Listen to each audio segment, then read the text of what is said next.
Welcome in, everybody. I'm going to continue reading from where we left off in the world's longest title.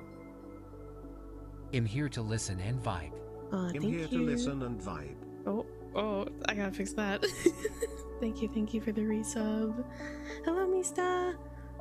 If anyone wants to read along, go and check the pinned tweet. We are about halfway through, so if you scroll about halfway down from there, you will eventually find where we left off. But I'll be continuing reading the rest. I'll do my best.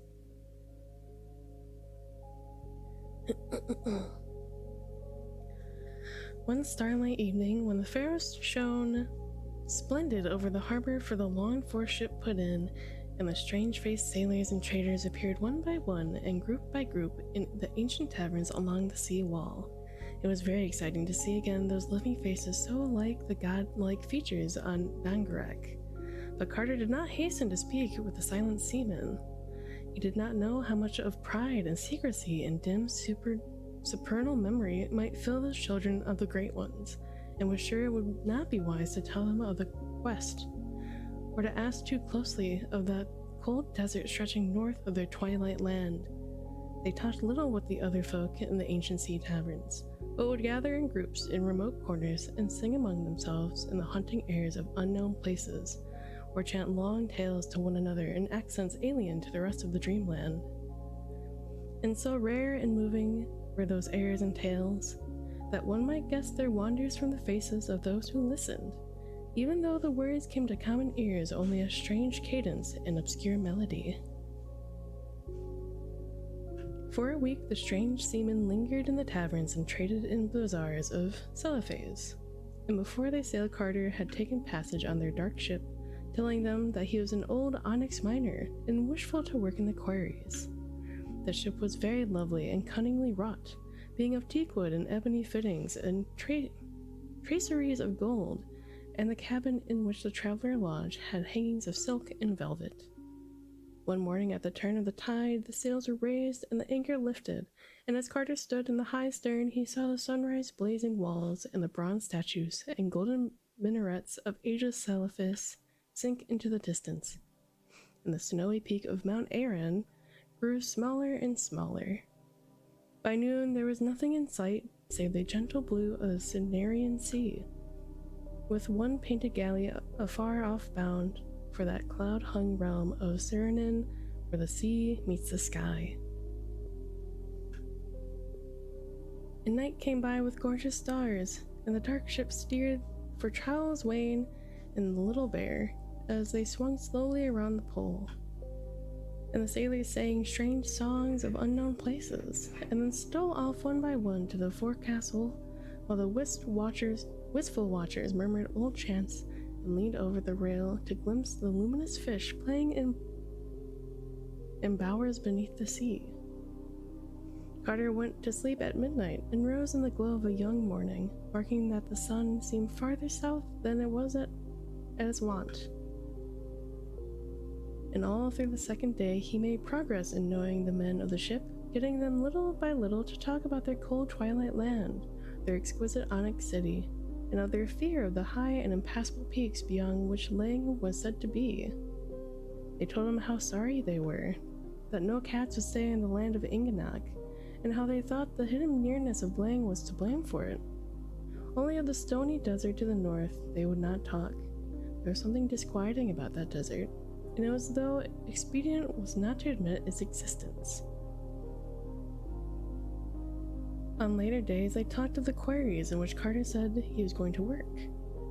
There were many of them, for all the city of Inganak was builded of onyx, whilst the great polished blocks of it were traded in Renar, or Agrathan, and Celophaes, and at home in the merchants of Thra, Ilarnek, and Cadatharon for the beautiful wares of those fabulous ports.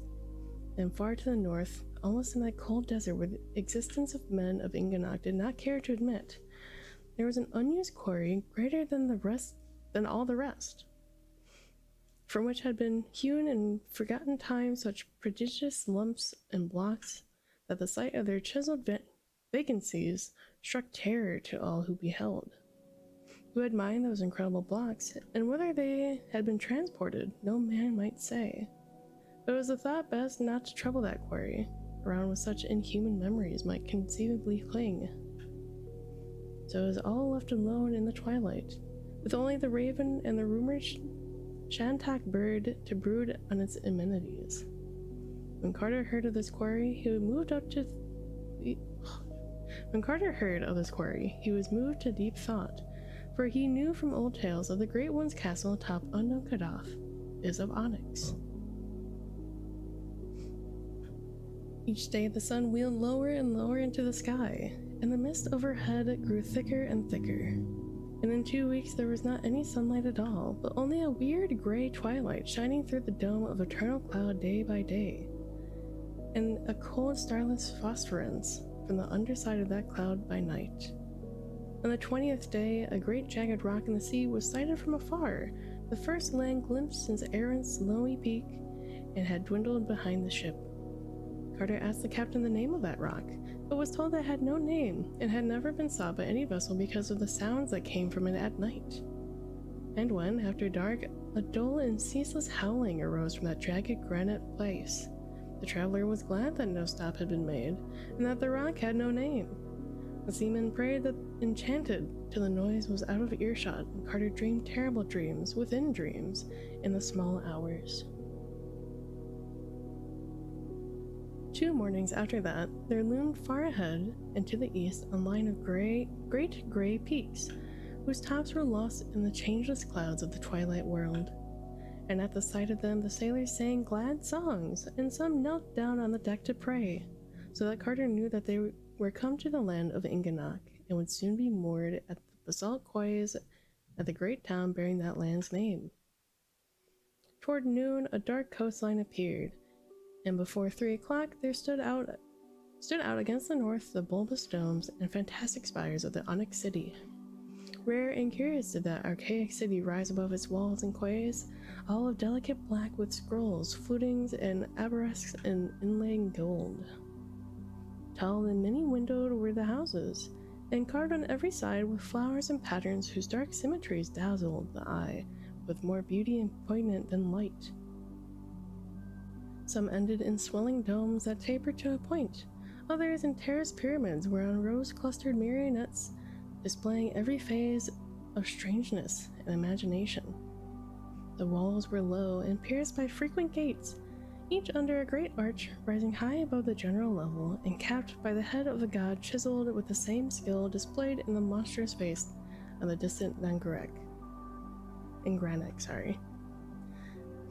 On a hill in the center rose a 16-angled tower, greater than all the rest, and bearing a high pinnacled belfry, resting on a flattened dome. This, the seaman said, was the temple of the Elder Ones, and was ruled by an old high priest sad with inner secret. At intervals, the clang of a strange bell shivered over the Onyx City, answered each time by a peal of mystic music made up by horns, viols, and chanting voices. And from a row of tripods, a gallery round the high dome of the temple, there burst flares of flame at certain moments. For the priest and the people of that city were wise in that the primal mysteries, and faithful in keeping the rhythms of the Great Ones as set forth in scrolls older than the Akkadic manuscripts. As the ship rode fast, the great basalt breakwater into the harbor, the lesser noises of the city grew manifest, and Carter saw the slaves, sailors, and merchants on the docks. I forgot this was a little questionable, so I'll do my best to reword some parts. The sailors and merchants were of the strange-faced race of the gods, but the slaves were squat, slant-eyed folk, said by rumor to have drifted somehow across or around the impassable peaks from valleys beyond Lang. The wharves reached wide outside the city wall and bore upon them all manners of merchandise from the galleys anchored there, while at one end were great piles of onyx both carved and uncarved, awaiting shipment from the far markets of Runar, Ograthan, and Celephase. It was not yet evening when the dark ship anchored beside a jutting quay of stone, and all the sailors and traders filed ashore and through the arched gate into the city. The streets of that city were paved with onyx, and some of them were wide and straight, whilst others were crooked and narrow. The houses near the water were lower than the rest, and bore above their curiously arched doorways certain signs of gold, said to be in honor of the respective small gods that favored each. The captain of the ship took Carter to an old sea tavern where flaunt the mariners of quaint countries, and promised that he would next day shew him the wonders of the Twilight City, and lead him to the taverns of the Onyx miners by the northern wall. An evening fell, and little bronze lamps were lighted, and the sailors in that tavern sang songs of remote places. But when from its high tower the great bell shivered over the city, and the peal of the horns and viols and voices rose cryptic in answer thereto, all ceased their songs or tales and bowed silent till the last echo died away. For there is a wonder and a strangeness on the twilight city of Inganok, and men fear to be lax in its rites, lest a doom and a vengeance lurk unsuspiciously close. Far in the shadows of that tavern, Carter saw a squat form he did not like, for it was unmistakably that of the old, slant-eyed merchant he had seen so long before in the taverns of Drylath Lean, who was reputed to trade with the horrible stone villages of Vlang, which no healthy folk visit, and whose evil fires are seen at night from afar, and even to have dealt with that high priest not to be described, which wears a yellow silken mask over its face and dwells alone in the prehistoric stone monastery. This man had seemed to shew a queer gleam of knowing when Carter asked the traders of Drylath Lean about the cold waste of Kadath, and somehow his presence in the dark and haunted Inganok, so close to the wonders of the north, was not a reassuring thing. He slipped wholly out of sight before Carter could speak to him, and sailors later said that he had come with a yak caravan from some point not well determined, bearing the colossal and rich-flavored eggs of the rumored Shantak bird to trade with the dexterous jade goblets that merchants brought from Ilarnek.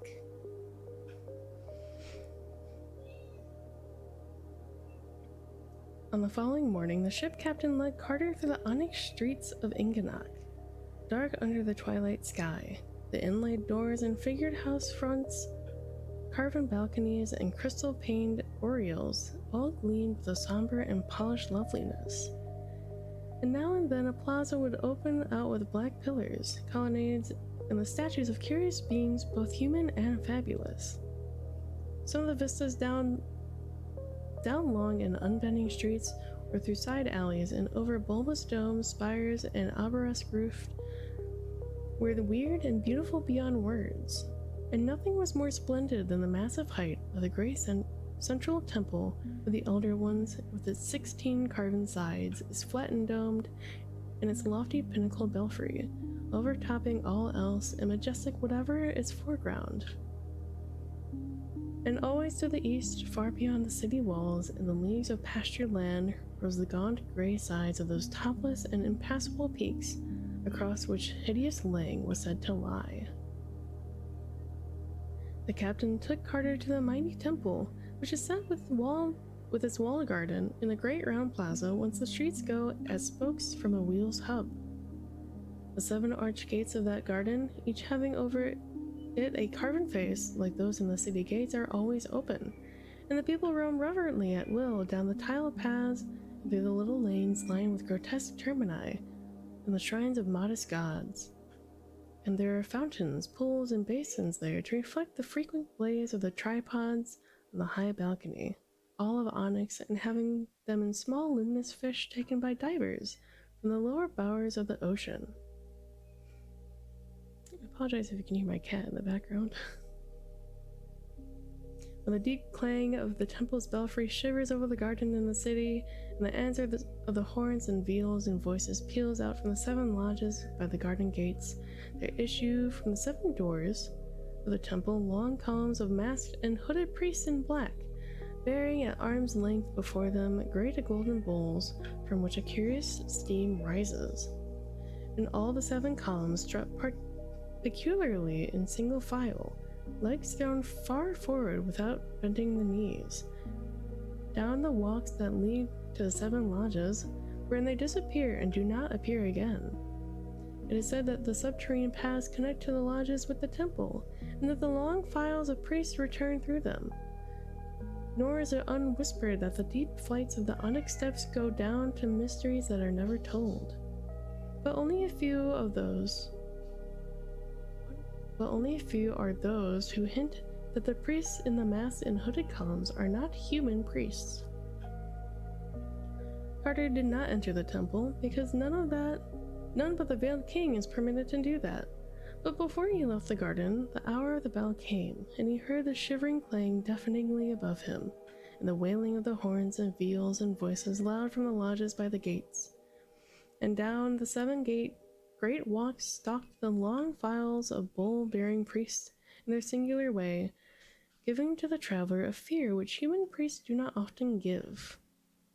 When the last of them had vanished, he had left that garden, noting as he did so a spot on the pavement over which the bulls had passed. Even the ship captain did not like that spot, and hurried him on towards the hill whereon the Veiled King's palace rises many domed and marvelous.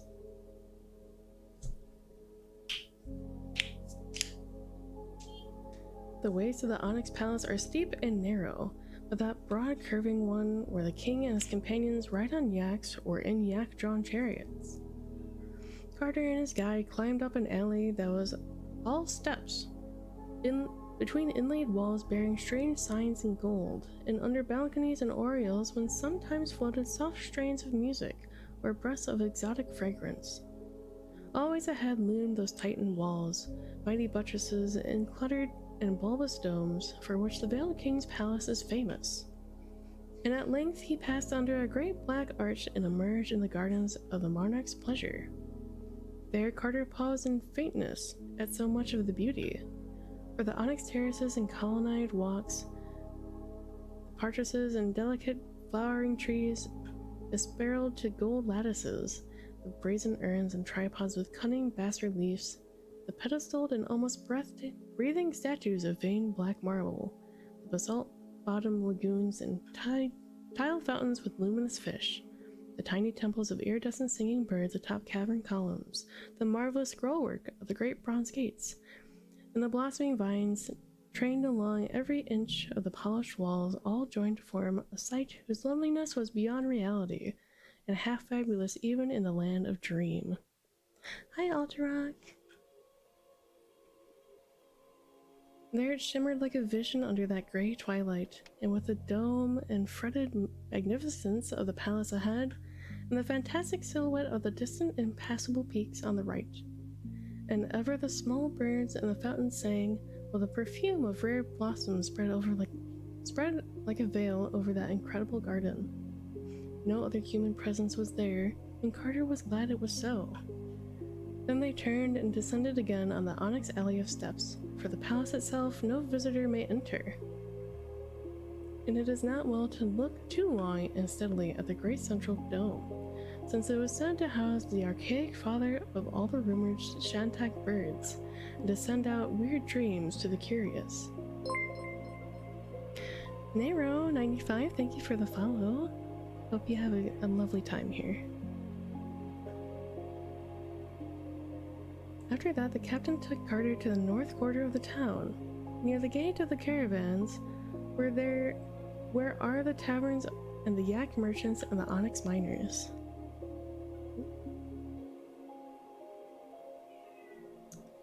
I always forget to put this on. One moment.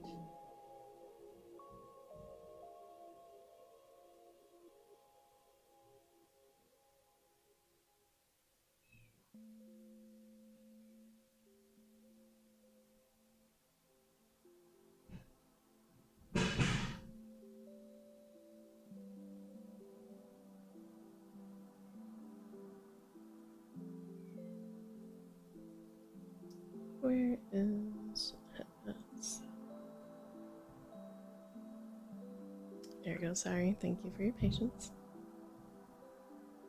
And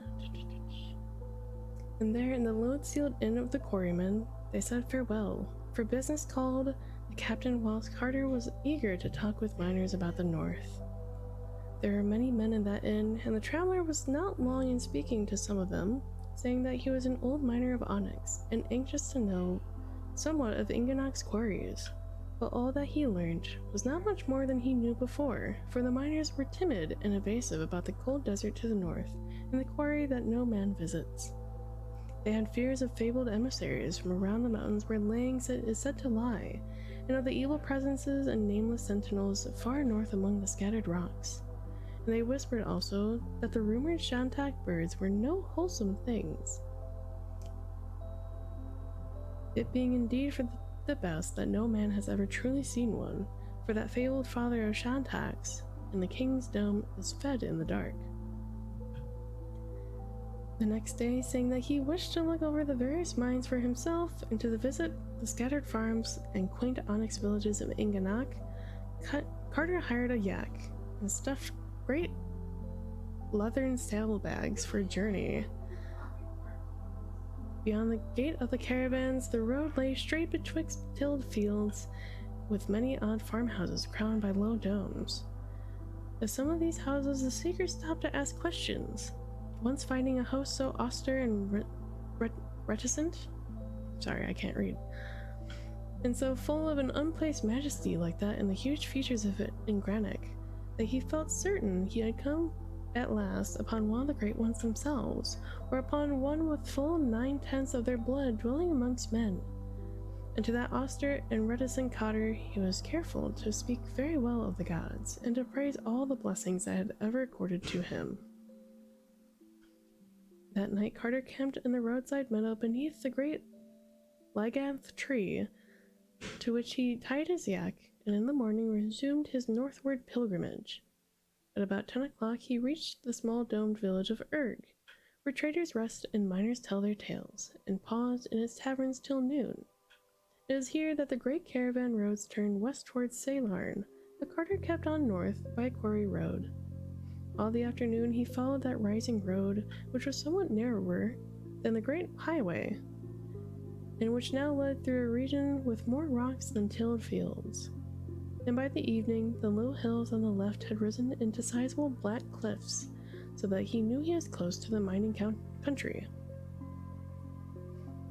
All the while, the great gaunt sides of the impassable mountains towered afar off at his right, and the farther he went, the worse tales he heard of them from the scattered farmers and traders, and divers of lumbering onyx carts along the way. On the second night he camped in the shadow of a large black crag, tethering his yak to a stake driven in the ground. He observed the greater phosphorescence of the clouds at his northerly point, and more than once thought he saw dark shapes outlined against them. And on the third morning he came in sight of the first onyx quarry, and greeted the men who were labored with picks and chisels. Before evening he had passed 11 quarries, the land being here given altogether to onyx cliffs and boulders, with no vegetation at all, but only great rocky fragments scattered about a floor of black earth, with the grey impassable peaks always rising gaunt and sinister on his right. The third night he spent in a camp of quarrymen, whose flickering fires cast weird reflections on the polished cliffs to the west, and they sang many songs and told many tales, shewing such strange knowledge of the olden days and the habits of the gods that Carter could only see they held many latent memories of their sires to the great ones. They asked him whither he went, and cautioned him not to go too far to the north, but he replied that he was seeking new cliffs of onyx, and would take no more risks than were common among the prospectors. In the morning he bade them adieu and rode on the darkening north, where they had warned him he would find the feared and unvisited quarry whence hands older than man's hands had wrenched prodigious blocks. But he did not like it when, turning back to wave a last farewell, he thought he saw approaching the camp that squat and evasive old merchant with slanting eyes, whose conjectured traffic with Lang, the gossip of the distant Drylath lean. One moment.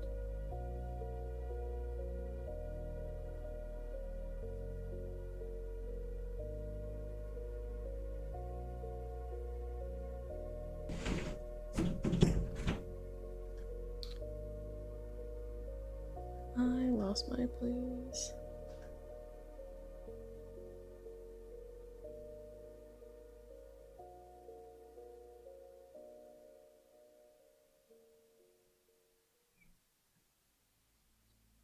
I found it. After 2 more quarries of inhabited part of Inganak seemed to end, and the road narrowed to a steeply rising yak path among forbidding black cliffs. Always on the right cowered the gaunt and distant peaks, and as Carter climbed farther and farther into this untraversed realm, he found it grew darker and colder. Soon he perceived that there were no prints of feet or hooves on the black path beneath, and realized that he was indeed come to the strange and deserted ways of elder time. Once in a while a raven would croak far overhead, and now and then a flapping behind some vast rock would make him think uncomfortably of the rumored Shantak bird. But in the main he was alone in the shaggy steed, and it troubled him to observe that this excellent yak became more and more reluctant to advance, and more disposed to snort affrightedly at any small noise along the route. The path now contracted between sable and glistening walls and began to display an even greater steepness than before.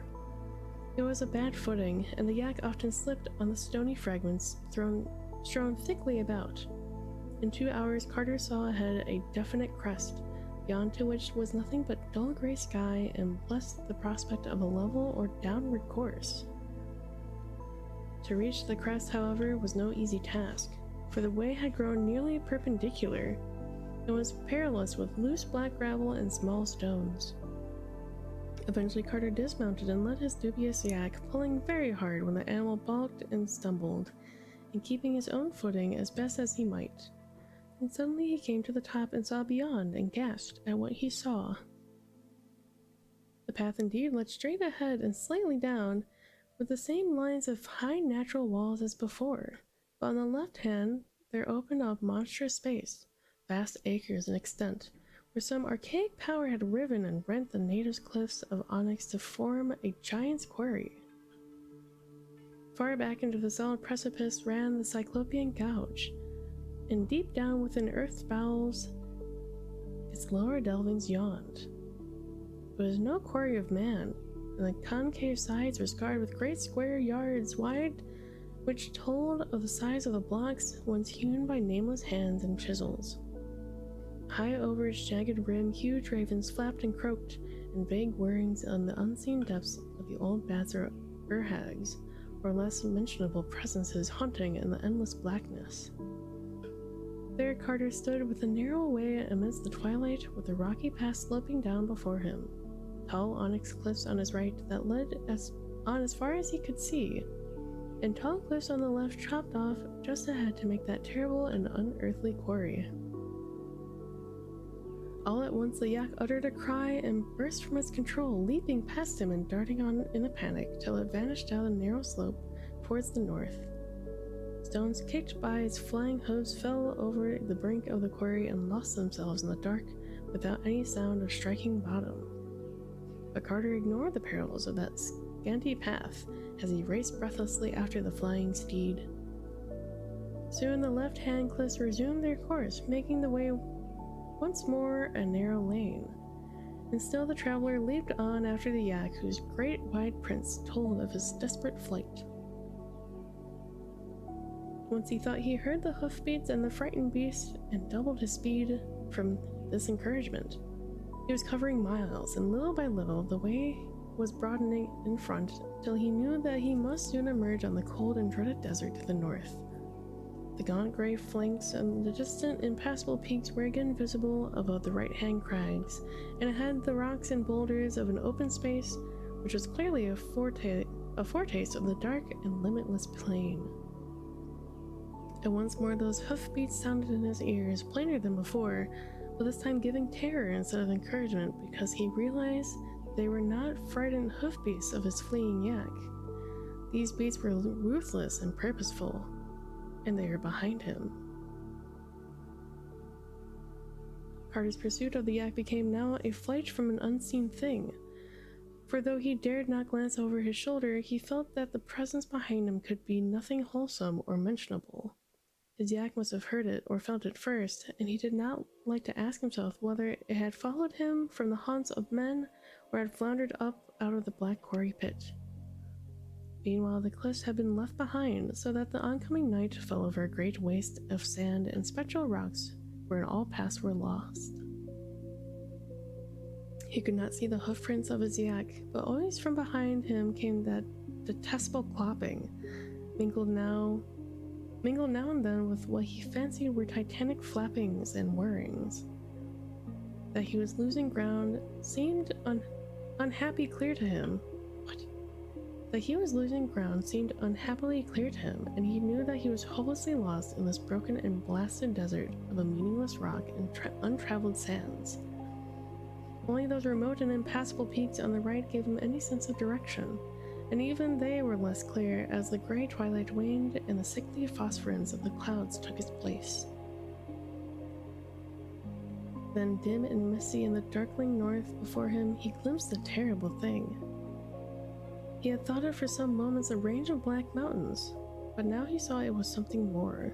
The phosphorescence of the brooding clouds shewed it plainly, and even silhouetted parts of it as low vapors glowed behind.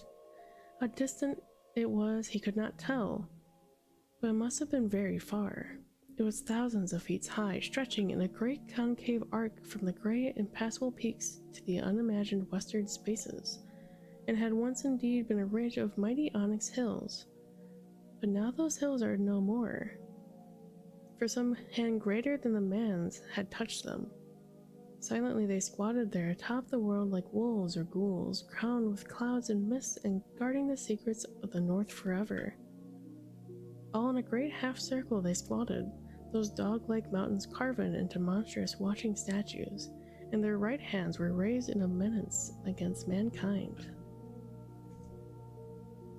It was only the flickering light of the clouds that made their miniature double heads seem to move. Introverted AF1, thank you for the follow. I hope you enjoy your time here. It was only the flickering lights of the clouds that made their miniature double heads seem to move, but as Carter stumbled on, he saw arise from their shadowy laps great forms whose motions were no delusions.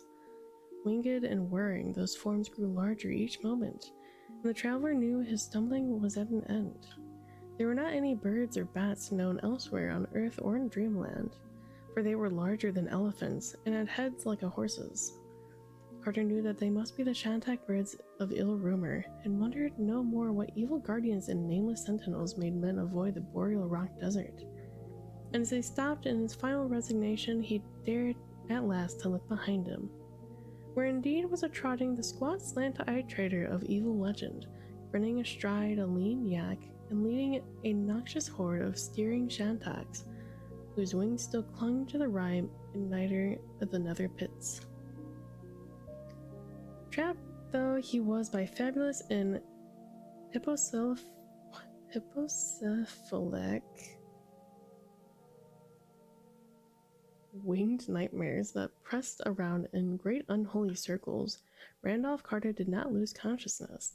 Lofty and horrible, those giant titan gargoyles towered above him, while the slant-eyed merchant leaped down from his yak and stood grinning before the captive. Then the man motioned Carter to mount one of the repugnant Shantaks, helping him up as his judgment struggled with his loathing. It was hard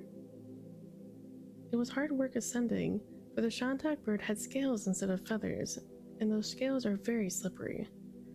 Once he was seated, the slant-eyed man hopped up behind him, leaving the lean yak to be led away northward towards the ring of carven mountains by one of the incredible bird colossi.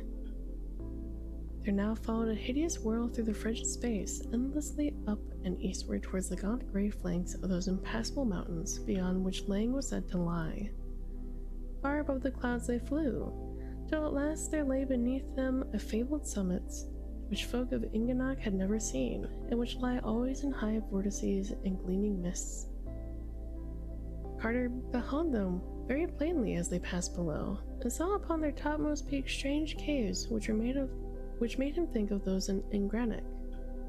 But he did not question his captor about these things when he noticed that both the man and the horse-headed Shantak appeared oddly fearful of them, hurrying past nervously and showing great tension until they were left far beyond the rear. The Shantak now flew lower, revealing beneath a canopy of cloud a great barren plain whereon at great distances shone little feeble fires. As they descended, there appeared at intervals lone huts of granite and bleak stone villages whose tiny windows glowed with a pallid light. And there came from those huts and villages a shrill droning of pipes and a nauseous rattle of crotala, which proved at once that Inganok's people were right in the geographic rumors. For travelers have heard such sounds before, and know that they float only from the cold desert plateau, which healthy folk never visit, the haunted place of evil and mystery which is Lang. Around the feeble fires, dark forms were dancing, and Carter was curious as to what manner the beings might be. For no healthy folk have ever been to Lang, and the place is known only by its fires and stone huts as seen from afar. Very slowly and awkwardly did those forms leap, and with an insane twisting and bending not good to behold, so that Carter did not wonder at the monstrous evil imputed to them by the vague legend, or the fear in which all Dreamland holds for the abhorrent frozen plateau.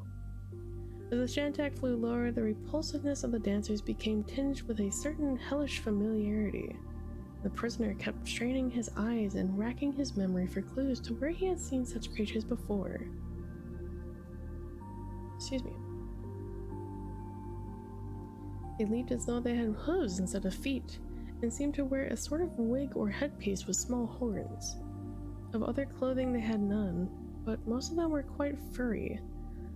Behind they had dwarfish tails, and when they glanced upward he saw the excessive width of their mouths. Then he knew what they were, and that they did not wear any wigs or headpieces after all. For the cryptic folk of Lang were of one race with the uncomfortable merchants of the black galleys that traded rubies at Drylath Leen. Those were not quite human merchants who were the slaves of the monstrous moon things. They were indeed the same dark folk who had shanghaied. What term is that?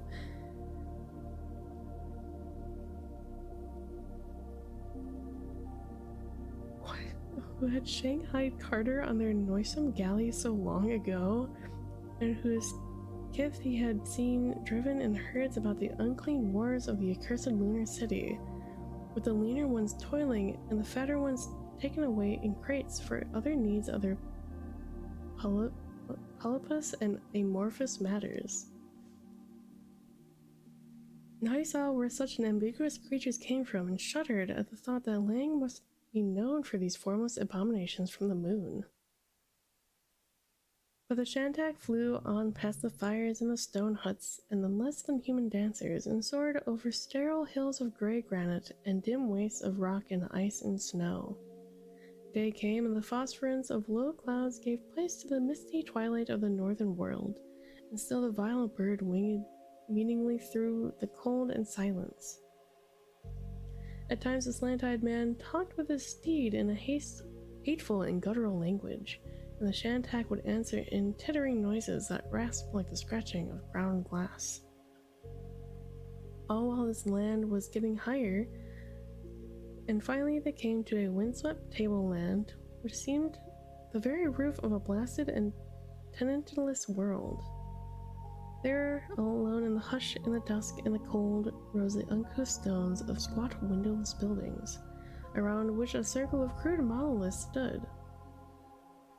In all the arrangement there was nothing human, and Carter surmised from the old tales that he was indeed come to the most dreadful and legendary of all places, a remote and prehistoric monastery wherein dwells uncompanioned the high priest not to be described, which wears a yellow silken mask over its face and prays to the other gods and their crawling chaos in Arlanthortep. The loathsome bird now settled to the ground, and the slant-eyed man hopped down and helped his captive alight.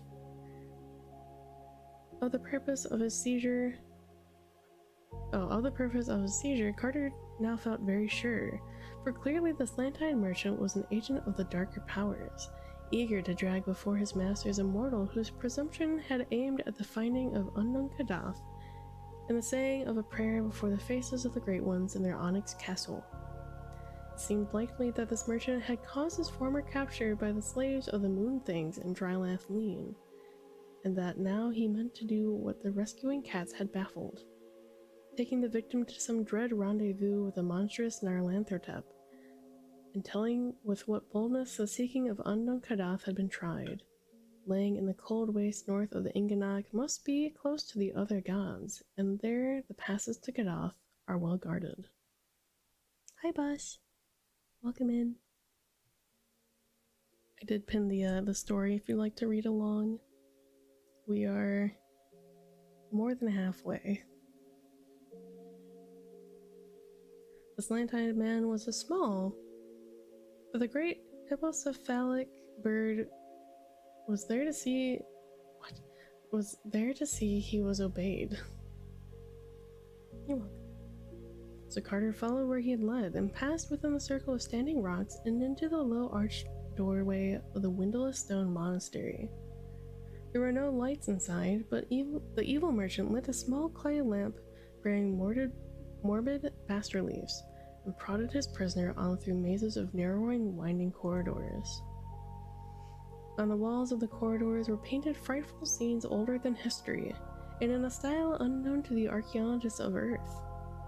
After countless aeons, and their pigments were brilliant still, for the cold and dryness of hideous laying kept alive many primal things.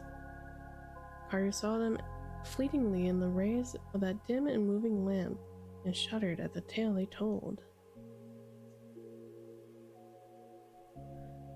Through those archaic frescoes Lang's annals stalked, and the horn-hooved and wide-mouthed almost humans danced evilly amidst forgotten cities. There were scenes of old wars, wherein Lang's almost human fought with the bloated purple spiders of the neighboring vales. And there were scenes also of the coming of the black galleys from the moon, and the submission of Lang's people to the polypus and amorphous blasphemies that they had floundered and wriggled them out of. Those slippery grayish-white blasphemies they worshipped as gods, nor ever complained when scores of their best and fetid males were taken away in the black galleys. The monstrous moon beasts made up their camp on the jagged isle of the sea, and Carter could tell from the frescoes that this was none other than the lone nameless rock he had seen when sailing to Inganok, the gray accursed rock which Inganok's seamen shun, and from which the vile howling reverberate all through the night. And in those frescoes was shewn a great seaport and captain of the almost humans, proud and pillared betwixt the cliff of the basalt wharves and the wondrous with high fanes and carven places. Great gardens and calm streets led from the cliffs from each of the 6 sphinx-crowned gates to a vast central plaza, and in that plaza was a pair of winged colossal lions guarding the top of a subterranean staircase. Again and again were those huge winged lions shewn, their mighty flanks of diorite glistening in the gray twilight of the day and then the cloudy phosphorescence of night. Millie Solo, thank you for the follow. Hope you enjoy your time here. And as Carter stumbled past their frequent and repeated pictures, it came to him at last where indeed they were, and what city it was that the almost humans had ruled so anciently before coming to the Black Galleys. There could be no mistake, for the legends of Dreamland were generous and profuse. Indubitably, that primal city was no less a place than stories Sarkomand, whose ruins had bleached for 1,000,000 years before the first true human saw light, and whose twin titan lions guard eternally the steps that led down from Dreamland to the great abyss. Others viewed true the gaunt gray peaks dividing Lang from Inganok, and the monstrous Shantak birds that build nests on the ledges halfway up. And they shewed likewise the curious caves near the very topmost pinnacles, and how even the boldest of the Shantax fly screaming away from them. Carter had seen those caves when he passed over them, and had noticed their likeness to the caves of Engranic. Now he knew that the likeness was more than a chance one, for in these pictures were strewn their fearsome denizens, and those bat-wing curving horns, barbed tails, prehensile paws, and rubbery bodies were not strange to him. He had met those silent, flittering, and clutching creatures before, those mindless guardians of the great abyss, from whom even the great ones fear, and who own not Nyarlathotep but hoary Nodens as their lord. For they were the dreaded night gods, who never laugh or smile because they have no faces, and whose flop unendingly in the dark betwixt the Vale of Panath and the passes to the other world. The slant-eyed merchant had now prodded Carter into the great dome space, whose walls were carved in shocking bas-reliefs, and whose center held a gaping circular pit surrounded by 6 benign stained stone altars in a ring. There was no light in this vast and evil-smelling crypt. What does evil smell like? Sorry. And the small lamp and the sinister merchant shone so feebly that one could grasp details little by little. At the farther end was a high stone dais reached by 5 steps, and there on a golden throne sat a lumpish figure robed in the yellow silk figured with red and having a yellow silken mask over its face. To this being, the slant-eyed man made certain signs with his hands, and the lurker in the dark replied by raising a disgustingly carven flute of ivory and silk-covered paws, and blowing certain loathsome sounds from beneath its flowing yellow mask. This colloquy went on for some time, and to Carter there was something sickeningly familiar in the sound of that flute and the stench of the malodorous place. It made him think of the frightful red-lidded city, and of the revolting procession that once filed through it. Of that, and of an awful climb through the lunar countryside beyond, before the rescuing rush of the Earth's friendly cats. He knew that the creature on the dais was, without the doubt, the high priest not to be described, of which legends whisper such fiendish and abnormal possibilities, but he feared to think what that abhorrent high priest might be.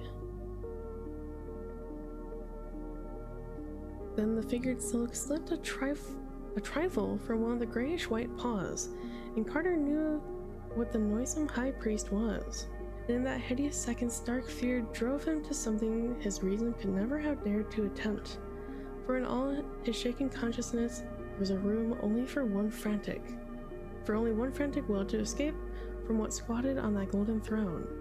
He knew that hopeless labyrinths of stone lay betwixt him and the cold tableland outside, and that even on that tableland the noxious Shantax still waited. Yet in spite of all this, there was in his mind the only instant needed to get away from that wriggling silk-robed monstrosity. The slant-eyed man had set his curious lamp upon one of the high and wickedly stained altered stones by the pit, and had moved forward somewhat to talk to the high priest with his hands. Carter, hitherto wholly passive, now gave that man a terrific push with all the wild strength of fear, so that the victim toppled at once into the gaping well, which rumor holds to reach down to the hellish vaults of Zin, where Gugs hunt ghasts in the dark.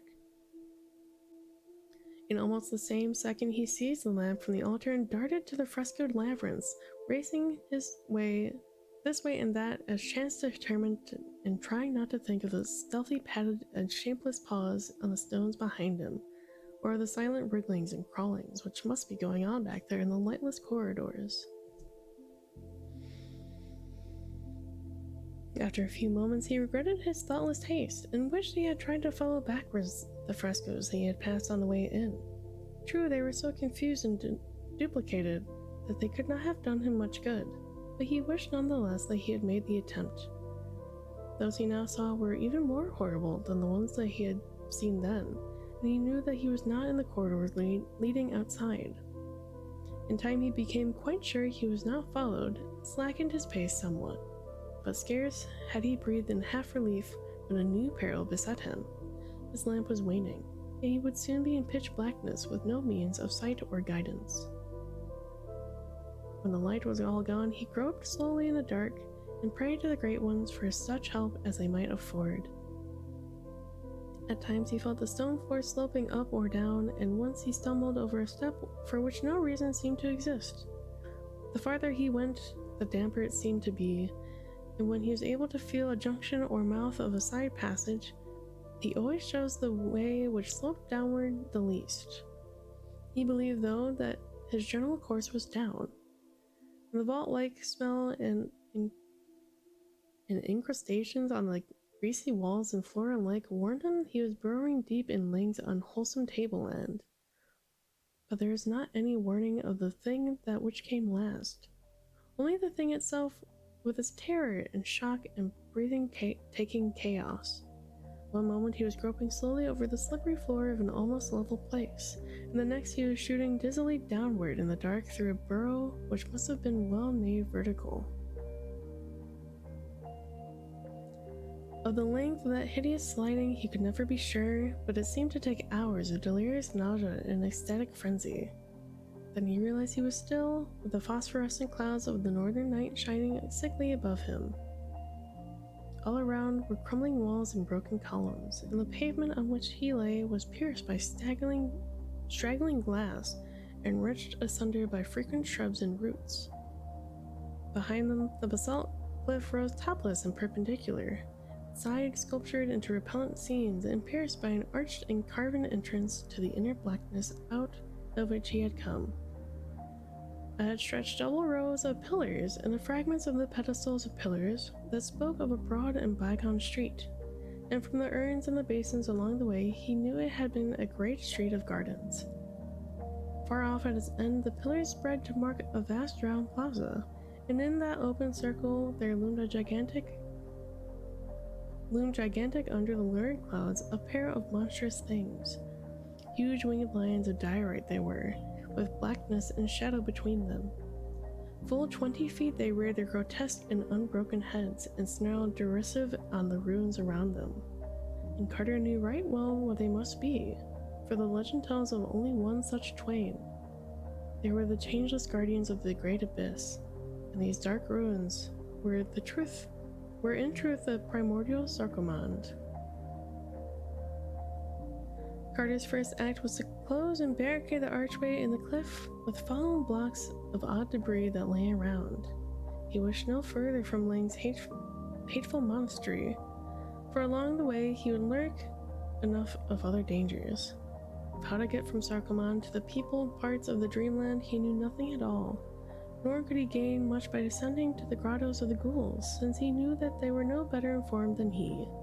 The three ghouls which had helped him through his city of Gugs to the outer world had not known how to reach Sarkomand in their journey back, but had planned to ask old traders in Dryland Leith. He did not like to think of going again to the subterranean world of Gugs and risking once more that hellish tower of Koth with its cyclopean steps leading to the enchanted wood. Yet he felt he might have to try his course if all else failed. Over Ling's plateau, past the lone monastery, he dared not to go unaided, for the high priest emissaries must be many, while at the journey's end there would no doubt be the Shantaks and perhaps other things to deal with. If he could get a boat, he might sail back to the Inganok Pass, the jagged and hideous rock in the sea, for the primal frescoes in the monastery labyrinth had shown that this frightful place lies not far from Sarkomand's basalt quays. But to find a boat in this alien desert city was no probable thing, and it did not appear likely that he could ever make one.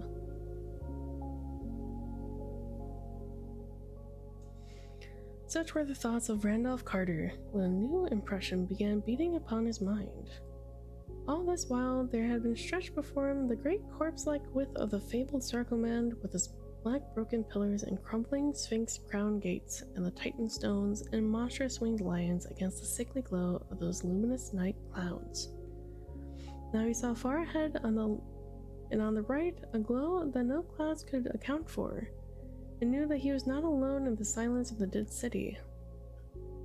The glow rose and fell fitfully, flickering with a greenish tinge which did not reassure the watcher.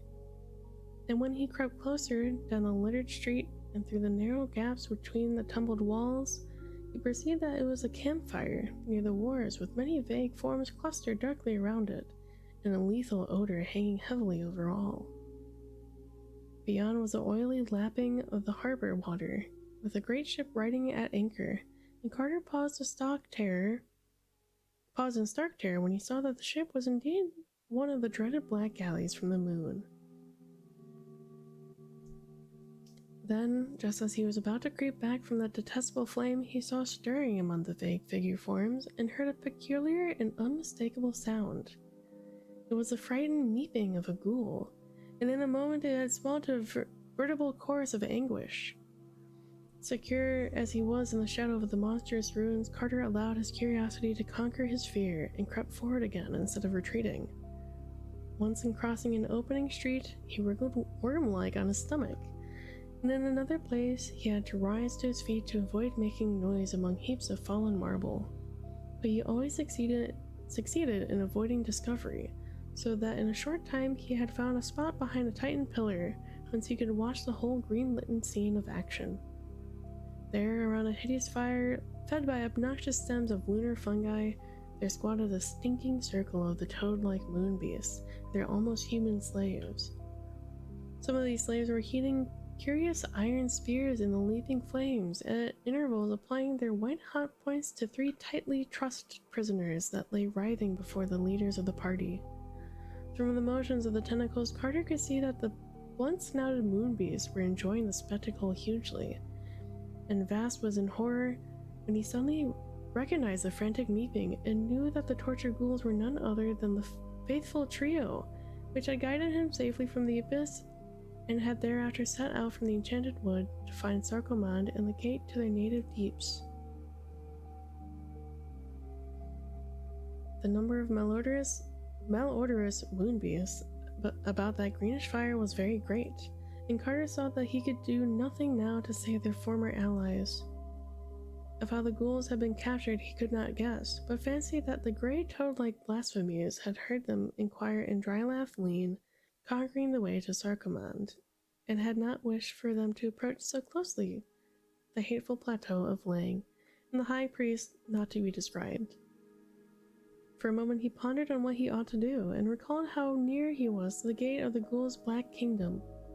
Clearly it was the wisest to creep east to the plaza of Twin Lions and descend at once to the gulf, where assuredly he would meet no horrors worse than those above, and where he might soon find ghouls eager to rescue their brethren and perhaps to wipe out the moon beast from the Black Galley. It occurred to him that the portal, like other gates to the abyss, might be guarded by flocks of night gaunts, but he did not fear those faceless creatures now. He had learned that they are bound by solemn treaties with the ghouls, and the ghoul, which was Pickman, had taught him how to glibber a password they understood. So Carter began another silent crawl through the ruins, edging slowly towards the great central plaza and the winged lions. It was ticklish work, but the moon beasts were pleasantly busy and did not hear the slight noises which he twice made by accident among the scattered stones. At last he reached the open space and picked his way among the stunted trees and briars that had grown up therein.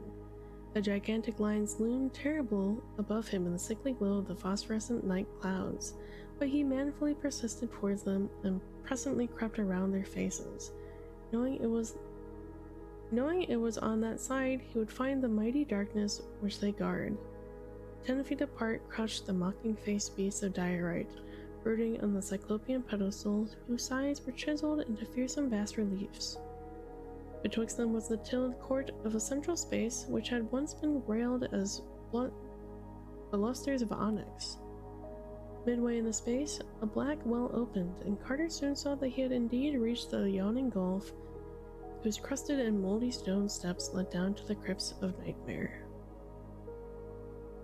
Terrible is the memory of that dark descent, in which hours wore themselves away while Carter wound sightlessly round and round down a fathomless spiral of steep and slippery stairs. So worn and narrow were the steps, and so greasy with the ooze of inner earth, that the climber never quite knew when to expect a breathless fall and hurtling down the stairs to the ultimate pits. And he was likewise uncertain just when or how the guardian night gaunts would suddenly pounce upon him, if indeed there were any stationed at the primeval passage. All about him was a stifling odor of nether gulfs, and he felt that the air in these choking depths was not made for mankind. In time he became very numb and somnolent, moving more from automatic impulse than from reasoned will, nor did he realize any change when he stopped moving altogether, as something quietly seized him from behind. He was flying very rapidly through the air before a malevolent tickling told him that the rubbery night gaunts performed their duty.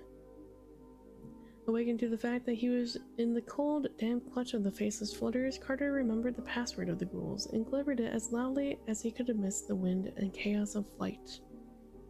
Mindless though the night gaunts are said to be, the effect was instantaneous, for all the tickling stopped at once, and the creatures hastened to shift their captive to a more comfortable position. Thus encouraged, Carter ventured some explanations, telling of the seizure and the torture of the 3 ghouls by the moon beasts, and of the need of assembling a party to rescue them. The night gaunts, though inarticulate, seemed to understand what was said, and shewed greater haste and purpose in their flight. Suddenly the dense blackness gave place to the grey twilight of the inner earth, and there opened up ahead one of those flat sterile plains on which ghouls love to squat and gnaw.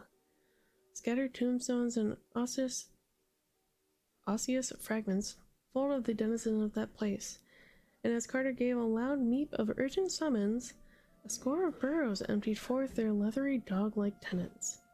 The night gaunts now flew low and set their passenger upon his feet, afterwards withdrawing a little and forming a hunched semicircle on the ground, while the ghouls greeted the newcomer. Carter glibbered his message rapidly and explicitly to the grotesque company, and 4 of them at once departed through different burrows to spread the news to others and gather troops as might be available for the rescue.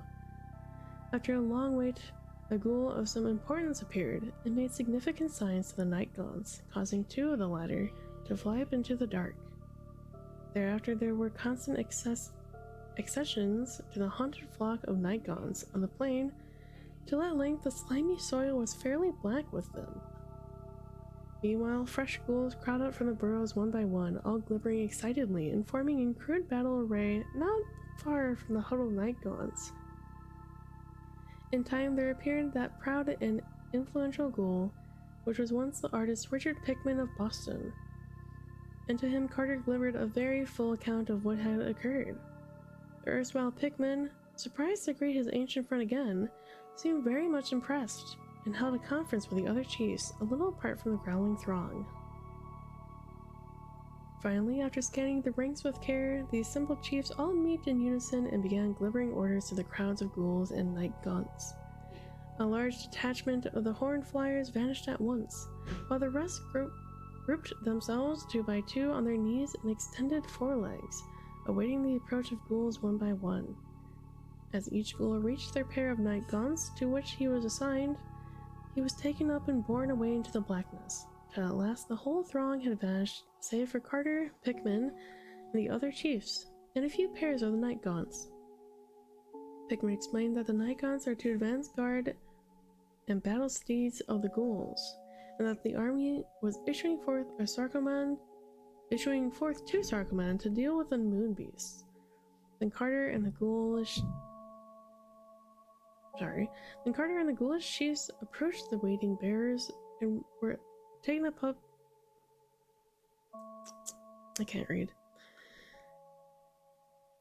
Then Carter and the ghoulish chiefs approached the waiting bearers and were taken up by the damp, slippery paws. Another moment, and they were all whirling in wind and darkness, endlessly up to the gate of the winged lions and the spectral ruins of the primal Sarkomand. When after a great interval Carter saw again the sickly light of the Sarkomand's nocturnal sky, it was to behold the great central plaza swarming with militant ghouls and night gaunts.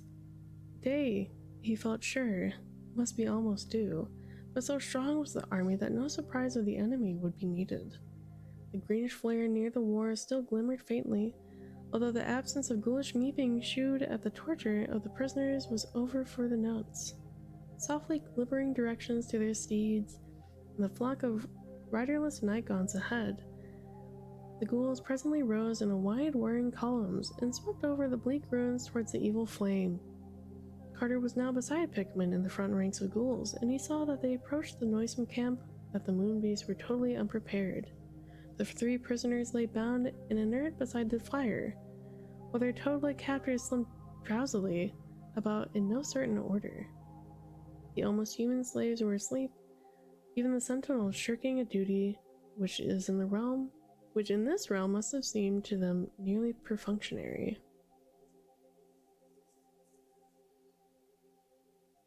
Gonna take a quick water break.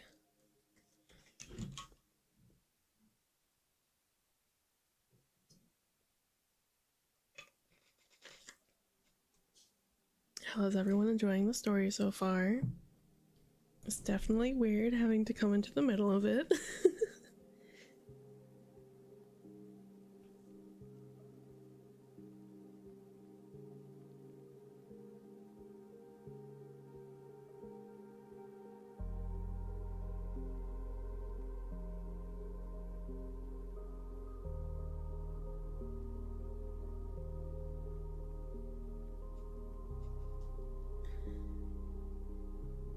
The final swoop of the Nikons and mounted ghouls was very sudden, each of the grayish toad-like blasphemies and their almost human slaves being seized by a group of Nikons before a sound was made. The Moonbeasts, of course, were voiceless, and even the slaves had little chance to scream before rubbery paws choked them into silence. Horrible were the writhings of those great jellyfish abnormalities as the sardonic Nikons clutched them, but nothing availed against the strength of those black prehensile talons. When a Moonbeast writhed too violently, a Nikon would seize and pull its quivering pink tentacles, which seemed to hurt so much that the victim would cease its struggles. Carter expected to see much slaughter, but found that the ghouls were far subtler in their plans. They glibbered certain simple orders to the Nikons, which held the captives, trusting the rest to instinct, and soon the hapless creatures were borne silently away into the great abyss, to be distributed impartially amongst the bulls, gugs, ghasts, and other dwellers in the darkness, whose modes of nourishment are not painless to their chosen victims. Meanwhile, the 3 bound ghouls had been released and consoled by their conquesting kinsfolk, while various parties searched the neighborhood for possible remaining Moonbeasts, and boarded the evil-smelling Black Galley at the wharf to make sure that nothing had escaped in the general defeat. Surely enough, the capture had been thorough, for not a sign of further life could the visitors detect. Carter, anxious to preserve a means of access to the rest of Dreamland, urged them to not sink the anchored galley, and this request was freely granted out of gratitude for his act in reporting the plight of the captured trio. On the ship were found some very curious objects and decorations, some of which Carter cast once into the sea. Ghouls and Nikons now formed themselves in separate groups, the former questioning their rescued fellows anent past happenings. It appeared that the 3 had followed Carter's directions and proceeded from the Enchanted Wood to Drylathleen by way of Near in the Sky, stealing human clothes at a lonely farmhouse and loping as closely as possible in the fashion of man's walk. In Drylathleen's taverns, their grotesque ways and faces had aroused much comment, but they had persisted in asking the way to Sargomond until at last an old traveler was able to tell them. Then they knew that only a ship for Lalag Lang would serve their purpose, and prepared to wait patiently for such a vessel. But evil spies had doubtless reported much, for shortly a black galley put in port, and the wide-mouthed ruby merchants invited the ghouls to drink with them in a tavern. Wine was produced from one of those sinister bottles grotesquely carven by a single ruby, and after that the ghouls found themselves prisoner on the black galley as Carter had once found himself. This time, however, the unseen rowers steered not for the moon, before Antique Sarkomand, bent evidently on taking their captives before the high priest not to be described.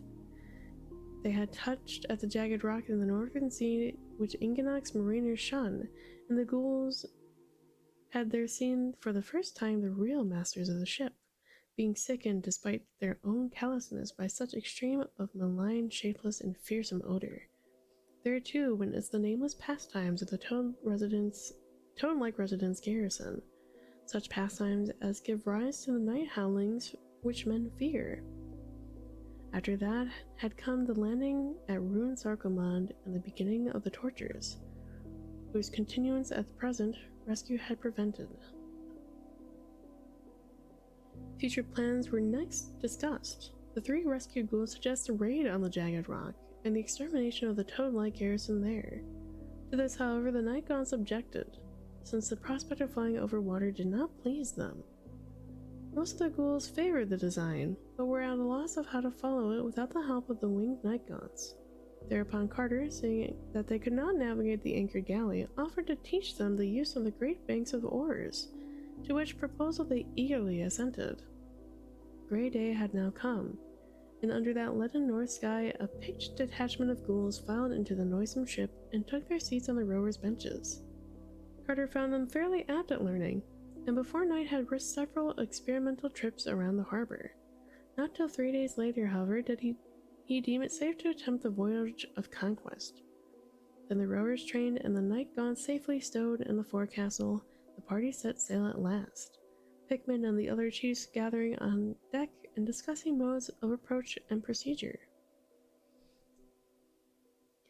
On the very first night, the howlings from the rock were heard, such as their timber that all the galley's crew shook visibly, but most of all trembled three rescued ghouls who knew precisely what those howlings meant. It was not thought best to attempt an attack by night, so the ship lay to under the phosphorescent clouds to wait for the dawn of the grayish day. When the light was ample and the howlings were still, the rowers resumed their strokes, and the galley drew closer and closer to that jagged rock whose granite pinnacles clawed fantastically at the dull sky. The sides of the rock were very steep, but on ledges here and there could be seen the bulging walls of queer windowless dwellings, and the low railings guarded travel-high roads. No ship of men had ever come so near the place, or at least had never come so near and departed again. But Carter and the ghouls were void of fear and kept inflexibly on, rounding the eastern face of the rock and seeking the wharves which the rescue trio described as being on southern side within a harbor formed of steep headlands. The headlands were prolongations of the island proper, and came so closely together that only one ship at a time might pass between them. There seemed to be no watchers on the outside, so the galley was steered boldly through the flume-like strait and into the stagnant, voided harbor beyond. Here, however, all was bustle and activity, with several ships laying at anchor along the foreboding stone quay, and scores of almost human slaves and moon-based by the waterfront handling crates and boxes or driving nameless and fabulous horrors hitched to lumbering lorries. There was a small stone town hewn out of the vertical cliff above the wharves, with the start of a winding road that spiraled out of the sight towards higher ledges of the rock.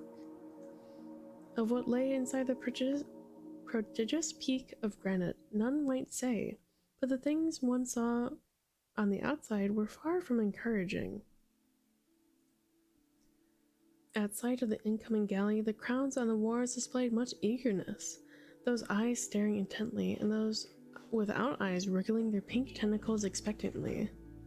They did not, of course, realize that the black ship had changed hands, for ghouls looked much like the horned and hooved almost humans, and that the Night Gaunts were all out of sight below. By this time, the leaders had fully formed a plan, which was to loose the Night Gaunts as soon as the wharf was touched, and then to sail directly away, leaving matters wholly to the instincts of those almost mindless creatures. Marooned on the rock, the horned flyers would first of all seize whatever living things that they found there, and afterwards, quite helpless to think except in terms of the homing instinct, would forget their fear of water and fly swiftly back to the abyss, bearing their noisome prey to appropriate destinations in the dark, from which not much could emerge alive. The ghoul that was Pikmin now went below and gave the night gaunts their simple instructions, while the ship drew very near to the ominous and malodorous wharfs.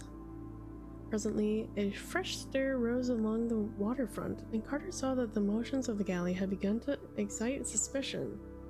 Evidently, the steersman was not making for the right dock, and presumably the watchers had noticed the difference between the hideous ghouls and the almost human-like slaves, whose places they were taking.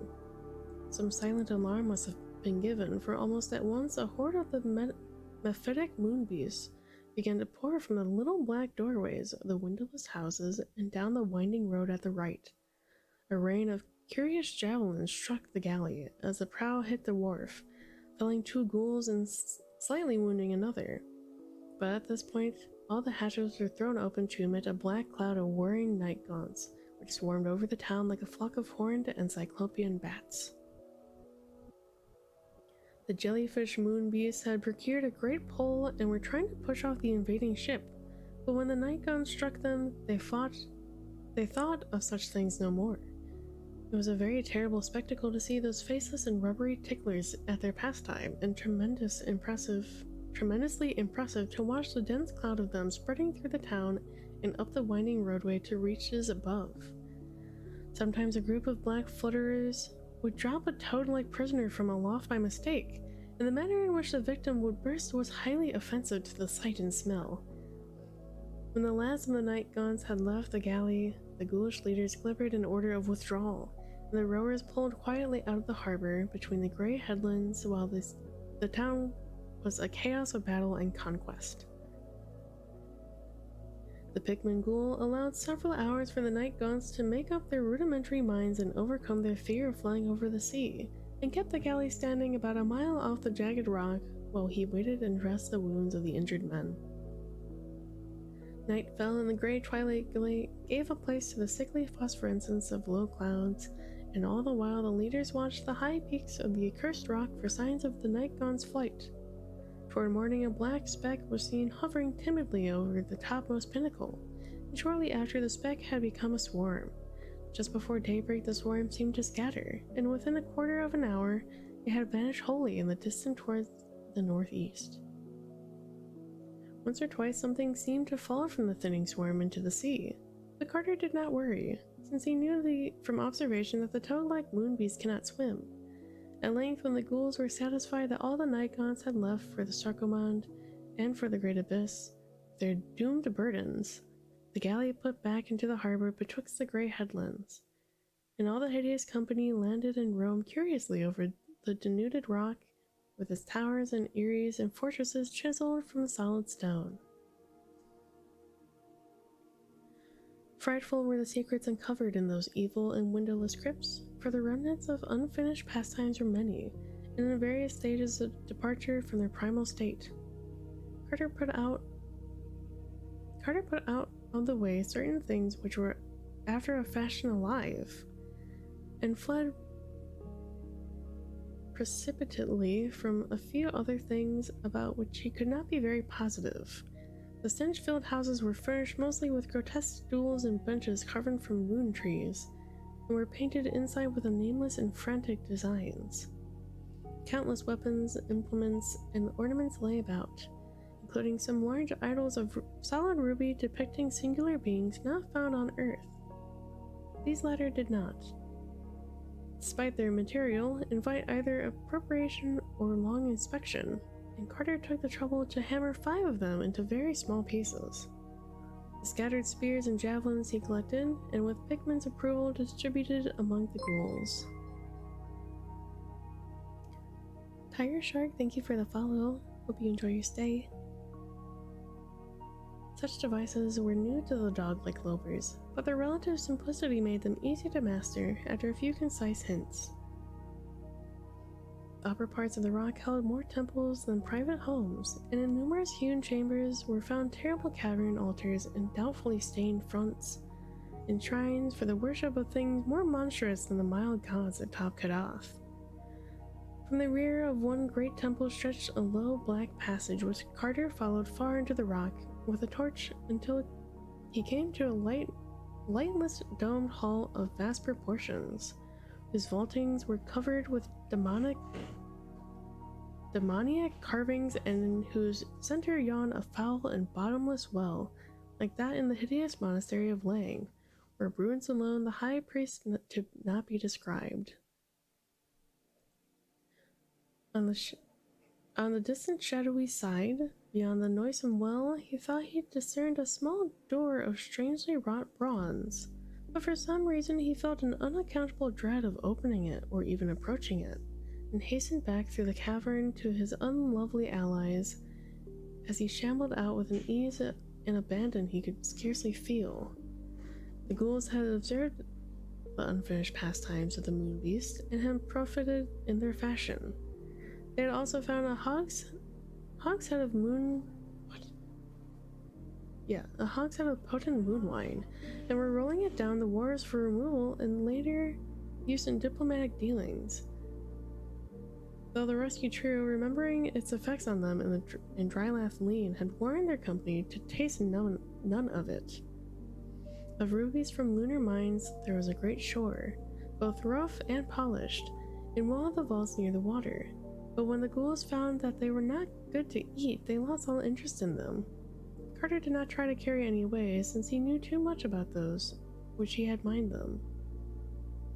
Suddenly there came an excited meeping from the sentries in the wharves, and all the loathsome foragers turned from their task to stare seaward and cluster around the waterfront. Betwixt the grey headlands, a fresh black galley was rapidly advancing, and it could be but a moment before the almost humans on deck could perceive the invasion of the town and give the alarm to the monstrous things below.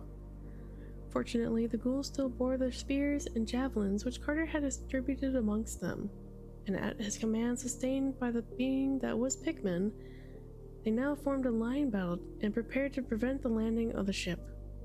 Presently, a burst of excitement on the galley told of the crew's discovery of the changed state of things, and the instant stoppage of the vessel proved that the superior numbers of the ghouls had been noted and taken into account. After a moment of hesitation, the newcomers silently turned and passed out between the headlands again. But not for an instant did the ghouls imagine that the conflict was averted. Either the dark ship would seek reinforcements, or the crew would try to land elsewhere on the island, hence a party of scouts was at once sent up towards the pinnacle to see what the enemy's course would be. In a very few minutes, a ghoul returned breathless to say that the moonbees and the almost humans were landing on the outside of the more easterly of the rugged grey headlands, and ascending by hidden paths and ledges which a goat could scarcely tread in safety. Almost immediately afterward, the galley was sighted again through the flume-like strait, but only for a second. Then, a few moments later, a second messenger panted down from the loft to say that another party was landing on the other headland, both being much more numerous than the size of the galley would seem to allow for.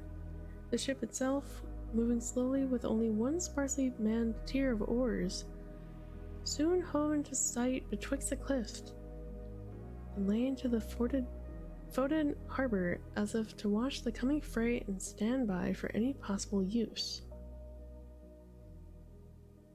By this time, Carter and Pikmin divided into ghouls into three parties, one to meet each of the two invading columns, and one to remain in the town. The first two at once scrambled up the rocks in their respective directions, while the third was subdivided into a land party and sea party.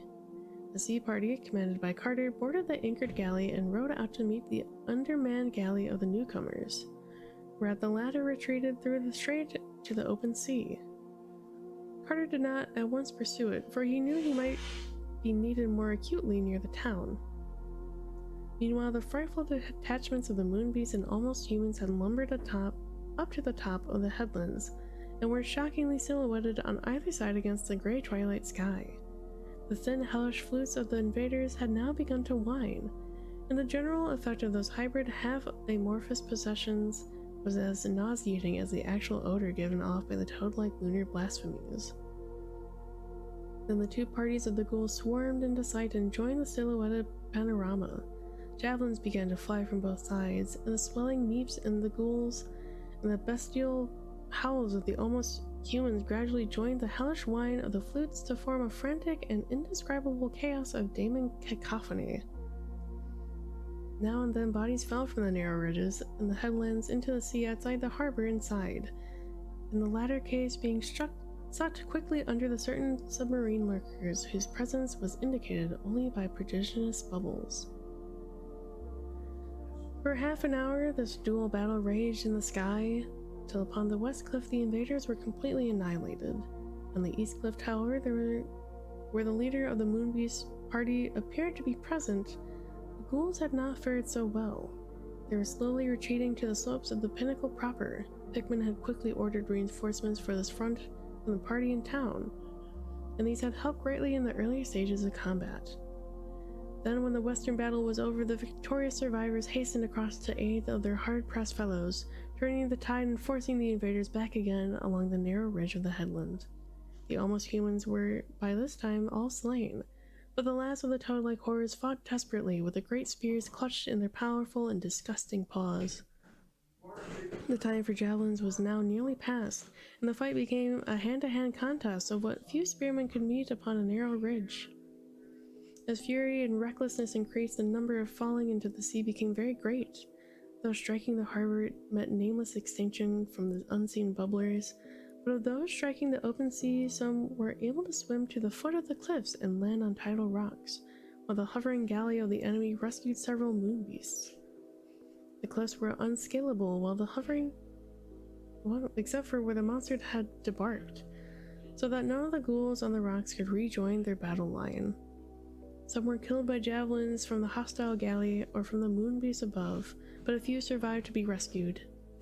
When the security of the land party seemed assured, Carter's galley sallied forth between the headlands and drove the hostile ship far out to sea, pausing to rescue the ghouls, as were on the rocks or still swimming in the ocean. Several moonbeasts washed on the rocks or reefs were speedily put out of the way. Finally, the Moonbeast galley, being safely in the distance and the invading land army concentrated in one place, Carter landed a considerable force on the eastern headland in the enemy's rear, after which the fight was short-lived indeed. Attacked from both sides, the noisome flounders were rapidly cut to pieces or pushed into the sea, till by evening the ghoulish chiefs agreed that the island was again clear of them. The hostile galley, meanwhile, had disappeared, and it was decided that the evil jagged rock had better be evacuated before any overwhelming horde of lunar horrors might be assembled and brought against the victors. So by night, Pikmin and Carter assembled all of the ghouls and counted them with care, finding that over a fourth had been lost in the day's battles.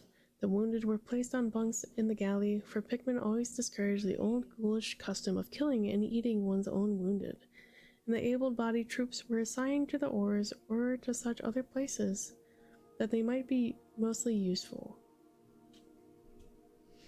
Under the low phosphorescent clouds of the night, the galley sailed, and Carter was not sorry to be departing from that island of unwholesome secrets, whose lightless domed hull with its bottomless well and repellent bronze door lingered restlessly in his fancy. Dawn found the ship in sight of Sarkoman's ruined quays of basalt, where a few night-gaunt sentries still waited, squatting like black horned gargoyles on the broken columns and crumbling sphinxes of that fearful city which lived and died before the years of man. The ghouls made camp amongst the fallen stones of Sarkomand, dispatching a messenger for enough night-gaunts to serve them as steeds. Pikmin and the other chiefs were effusive in their gratitude for the aid of Carter had lent them, and Carter now began to feel that his plans were indeed maturing well, and that he would be able to command the help of these fearsome allies not only in quitting this part of the Dreamland, but in pursuing his ultimate quest for the gods atop unknown Kadath, and the marvelous sunset city that he so strangely withheld from his slumbers. Accordingly, he spoke of these things to the ghoulish leaders, telling what he knew of the cold wastes wherein Kadaf stands and the monstrous Shantax and mountains carven into double-headed images which guarded it. He spoke of the fearsome Shantax for the night gaunts, and of how the vast hippocephalic birds fly screaming from the black burrows high up on the gaunt gray peaks that divide Inganak from hateful Lang. He spoke too of the things that he had learned concerning the night gaunts from the frescoes in the windowless monastery of the high priest not to be described, how even the great ones fear them, and how their ruler is not crawling chaos Nyarlathotep at all, but hoary and immemorial Nodens, lord of the great abyss. All these things Carter delivered to the assembled ghouls, and presently outlined that request which he had in mind, in which he did not think extravagant concerning the services he had so lately rendered the rubbery dog-like lopers. He wished very much, he said, for the services of enough night gods to bear him safely through the air past the realms of Shantax and Carven Mountains, and up into the cold wastes beyond the returning tracks of any other mortal. He desired to fly to the Onyx Castle atop unknown Kadath in the cold waste to plead with the Great Ones for the Sunset City they denied him, and felt sure that the night gaunts could take him thither without trouble.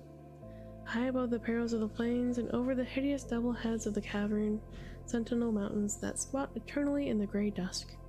For the horned ones and faceless creatures there could be no danger from aught of the earth, since the Great Ones themselves dread them. And even where unexpected things had come from the other gods, who are prone to oversee the affairs of Earth's milder gods, the night gods need not fear, for the outer hells are indifferent to the matter such silent and slippery flyers as own not Nyarlathotep for their master, but bow only to potent and archaic Nodens. A flock of 10 or 15 night gaunts, Carter delivered, would surely be enough to keep any combination of Shantax at a distance, though perhaps it might be well to have some ghouls in the party to manage the creatures, their ways being better known to their ghoulish allies than the men. The party could land him at some convenient point within whatever walls that fabulous Onyx Citadel might have, waiting in the shadows for his return or his signal, while he ventured inside the castle to give prayer to the gods of Earth. If any ghouls chose to escort him in the throne room of the Great Ones, he would be thankful, for their presence would add weight to the importance of his plea. He would not, however, insist upon this, but merely wish transportation to and from the castle atop unknown Kadath, the final journey being either to the marvelous Sunset City itself, in case the gods proved favorable, or back to the earthward gate of deeper slumber, in which the enchanted wood, in case his prayers were fruitless. Whilst Carter was speaking, all the ghouls listened with great attention, and as the moments advanced, the sky became black with clouds of those night gaunts for which messengers had been sent. The winged horrors settled in a semicircle around the ghoulish army, waiting respectfully as the dog-like chieftains considered the wish of the earthly traveler. The ghoul that was Pikmin glimmered bravely with its fellows, and in the end Carter was offered far more than he had at most expected. As he had aided the ghouls in their conquest of the Moonbeast, so would they aid him in his daring voyage to the realms whence none had ever returned, lending him not merely a few of their allied night gaunts, but their entire army, as they encamped, veteran flying ghouls and newly assembled night gaunts alike, save only a small garrison for the captured Black Galley and such spoils as had come from the jagged rock in the sea. They would set out through the air whenever he might wish, and once arrived on Kadath, a suitable train of ghouls would attend him in the state as he placed his petition before Earth's gods in their Onyx Castle.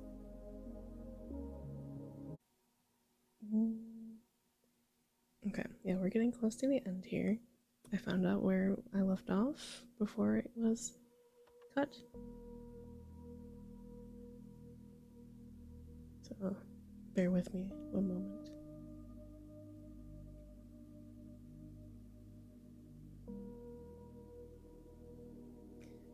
Meanwhile, the ghoul that was Pikmin delivered an order to the night gaunts, and the whole army soared higher up into the air. Up toward the stars the grotesque column shot, till nothing stood out any longer against the sky. Neither the gray granite ridge that was still, nor the cavern and mitted mountains that walked. All was blackness beneath the fluttering legions surged toward northward, amidst rushing winds and invisible laughter in the aether, and never a Santak or less mentionable entity rose from the haunting wastes to pursue them. And farther they went, the faster they flew, till soon the dizzying speed seemed to pass that of a rifle ball and approached that of a planet in its orbit.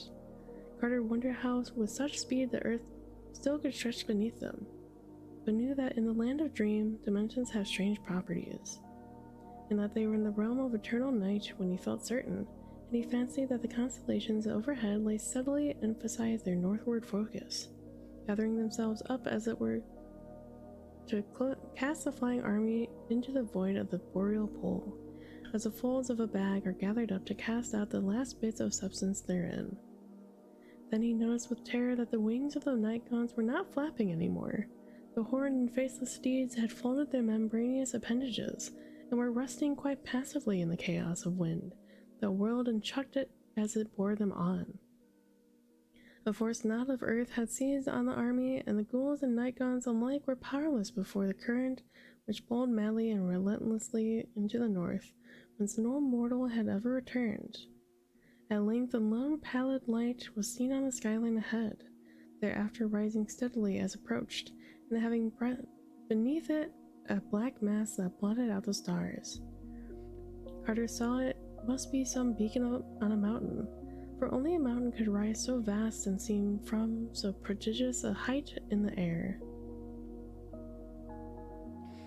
Higher and higher rose the light and the blackness beneath it, till half the northern sky was obscured, and by the rugged canonical mask. Lofty as the army was, that pale and sinister beacon rose above it, towering monstrous over all the peaks, and concerned of earth and tasting atomless aether where the cryptical moon and the mad planets reeled. No mountain known of man was that which loomed before them, the high clouds as far below but were a fringe for its foothills. The gasping dizziness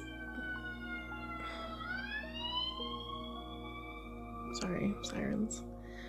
The gasping dizziness of topmost air was but a girdle for its loins. Scornful and spectral climbed the bridge betwixt earth and heaven.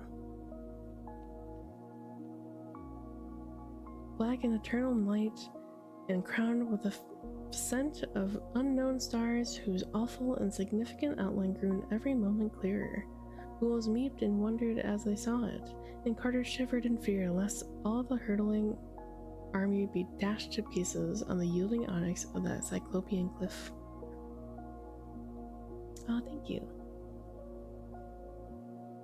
Higher and higher rose the light till it mingled with the loftiness orbs of the zenith and winked down at the flyers with lurid mockery.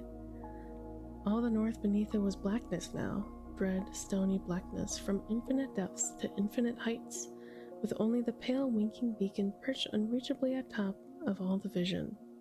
Carter studied the light more closely and saw at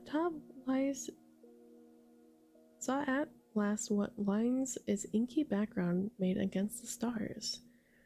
There were towers on the Titan mountain top, horrible domed towers in noxious and incalculable tiers, in clusters beyond any dreamable workmanship of man, battlements and terraces of wonder and menace, all limbed tiny and black and distant against the starry pheasant that glowed malevolently up the uppermost rim of sight. Capping at the most measureless of mountains was a castle beyond all mortal thought, and in it glowed the demon light. Then Randolph Carter knew that his quest was done, and that he saw above him the goal of the forbidden steps with the audacious visions, the fabulous, the incredible home of the great ones atop unknown Kadath. Even as he realized this thing, Carter noticed a change in the course of the helplessly wind-sucked party.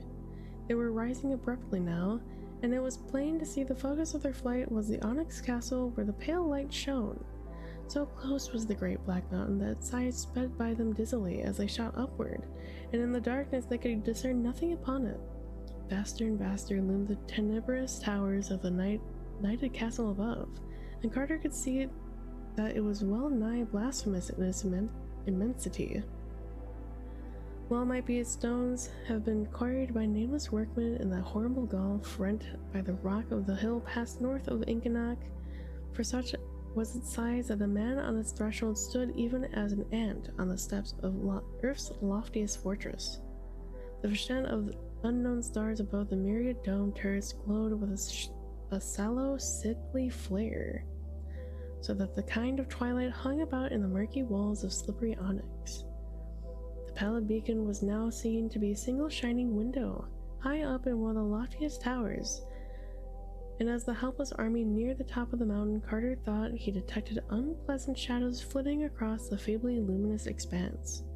It was a strangely arched window, of a design wholly alien to Earth. The solid rock now gave place to the giant foundations of the monstrous castle, and it seemed that the speed of the party was somewhat abated. Vast walls shut up, and there were glimpses of a great gate through which the voyagers were swept. All was night in the Titan courtyard, and then came the deeper blackness of inmost things as huge arched portals engulfed the column. Vortices of cold wind surged dankly through the sightless labyrinths of onyx, and Carter could never tell what Cyclopean stairs and corridors lay silent along the route of this endless aerial twisting. Always upward led the terrible plunge in darkness, and never a sound, touch, or glimpse broke the dense pall of mystery. Large as the army of ghouls and nightgaunts was, it was lost in the prodigious voids of that more than earthly castle. And when at last there suddenly dawned around him the lurid light of the single tower room whose lofty window had served as a beacon, it took Carter long to discern the far walls and high, distant ceiling, and to realize that he was indeed not again in the boundless air outside. Randolph Carter had hoped to come into the throne room of the Great Ones with poise and dignity, flanked and followed by impressive lines of ghouls in ceremonial order, and offering his prayer as a free and potent master among dreamers. He had known that the Great Ones themselves are not beyond the mortal's power to cope with, and had trusted to luck that the other gods and their crawling chaos Nylanthotep would not happen to come in their aid at the crucial moment, as they had so often done before when men sought to out Earth's gods in their home or on their mountains. And with his hideous escort, he had half hoped to defy even the other gods if need were, knowing as he did that ghouls have no masters, and that nightgaunts own not Nylanthotep but only archaic Nordens for their lord. But now he saw that supernal Kadath in its cold waste is indeed girt with darkness, wonders, and nameless sentinels, and that the other gods are a surety vigilant in guarding the mild, feeble gods of Earth. Void as they were of their lordship over ghouls and nightgaunts, the mindless, shapeless blasphemies of the outer space can yet control them when they must, so that it was not in the state of free and potent masters of dreamers that Randolph Carter came into the Great One's throne room with his ghouls. Swept and herded by nightmare tempests from the stars and dogged by unseen horrors of the northern waste, all that army floated captive and helpless in the lurid light, dropping numbly to the onyx floor by some voiceless order that the winds of fright dissolved. Before no golden dais had Randolph Carter come, nor was there any august circle of crowned and haloed beings with narrow eyes, long-lobed ears, thin nose, and pointed chin, whose kinship into the carven face of Ingranek might stamp them as those to whom a dreamer might pray. Save for that one tower room in the onyx castle atop Kadath was dark, and masters were not there. Carter had not come to unknown Kadath in the cold waste, but he had not found the gods. Yet still the lurid light glowed in that one tower room whose size was so little less than that of all outdoors, and whose distant walls and roof were so nearly lost to sight in thin, curling mists. Earth's gods were not there, it was true, but of subtler and less visible presence there could be no lack. Where the mild gods are absent, the other gods are not unrepresented, and certainly the onyx castle of castles was far from tenantless. In what outrageous form or forms terror would next reveal itself, Carter could by no means imagine. He felt that his visit had been expected, and wondered how close a watch had all along been kept upon him by the crawling chaos Nylanthotep. It is Nylanthotep, horror of infinite shapes and dread soul and messenger of the other gods, that the fungus moonbeast serve. And Carter thought of the black galley that had vanished when the tide battle turned against the toad-like abnormalities on the jagged rock in the sea. Reflecting upon these things, he was staggered to his feet in the midst of this nightmare company when there rang without warning through the pale litten in the limitless chamber the hideous blast of a demon trumpet. 3 times pealed that frightful brazen scream, and when the echoes of the third blast had died chucklingly away, Randolph Carter saw that he was alone. Whither, why, and how the ghouls and night gaunts had been snatched from sight was not him to divine. He knew only of the one that was suddenly alone, and whatever unseen powers lurked mockingly around him were no powers of Earth's friendly dreamland. Presently, from the chamber's utmost reaches, a new sound came. This too was rhythmic trumpeting, but of a kind far removed from the 3 raucous blasts which had dissolved his grisly cohorts. In low fanfare echoed all the wonder and melody of ethereal dream, exotic vistas of unimagined loveliness floating from each strange chord and subtly alien cadence. Odors of incense came to match the golden notes, and overhead a great light dawned, its colors changing in cycles unknown to Earth's spectrum, and following the song of the trumpet in weird symphonic harmonies. Torches flared in the distance, and the beat of drums throbbed near amidst waves of tense expectancy. Out of thinning mists and the cloud of strange incense filled twin columns of giant black slaves with loincloths of iridescent silk. Upon their heads were strapped vast helmet-like torches of glittering metal, from which the fragrance of obscure balsam spread in famous spirals. Their right hands were crystal wands whose tips were carven into leering chimeras, while their left hands grasped long, thin silver trumpets which they blew in turn. Armlets and ankles of gold they had, and between each pair of ankles stretched a golden chain that held its wearer in a sober gait. That they were true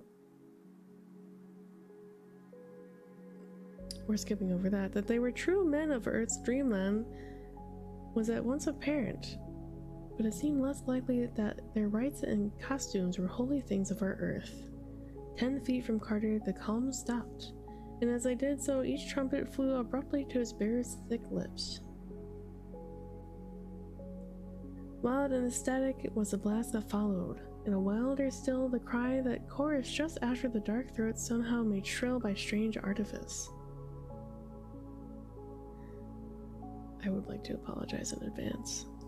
I don't like reading those kinds of passages.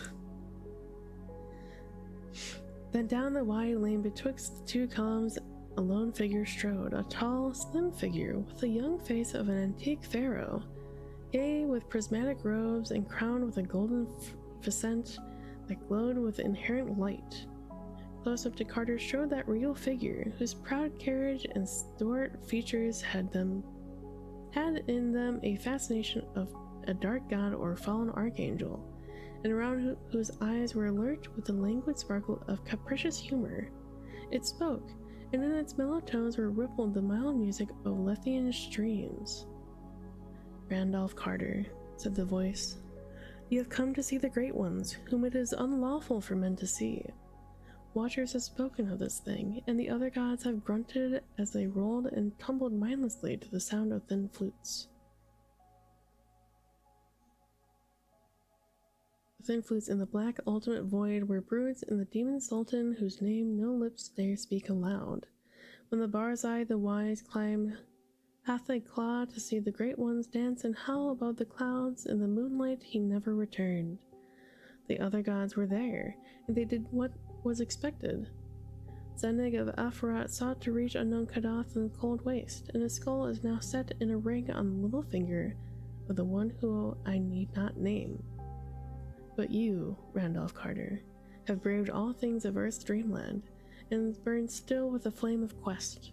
You come not as one curious, but as one seeking his due, nor have you failed ever in reverence towards the mild gods of earth. Yet have these gods kept you from the marvelous sunset city of your dreams, and wholly through their own small covetousness. For verily they crave the weird loveliness that which your fancy had fashioned, and vowed that henceforth no other spot should be their abode. They are gone from the castle of unknown Kadath to dwell in your marvelous city. All through the palaces of vain marble they revel day by day, and when the sun sets, they go out into the perfumed gardens and watch the gold glory on temples and colonnades, arched bridges and silver basin fountains, and wide streets with blossom-laden urns and ivory statues in gleaming rows. And when night comes, they climb tall terraces in the dew, and sit on carved benches of peripheral scanning the stars, or lean over pale balustrades of gaze,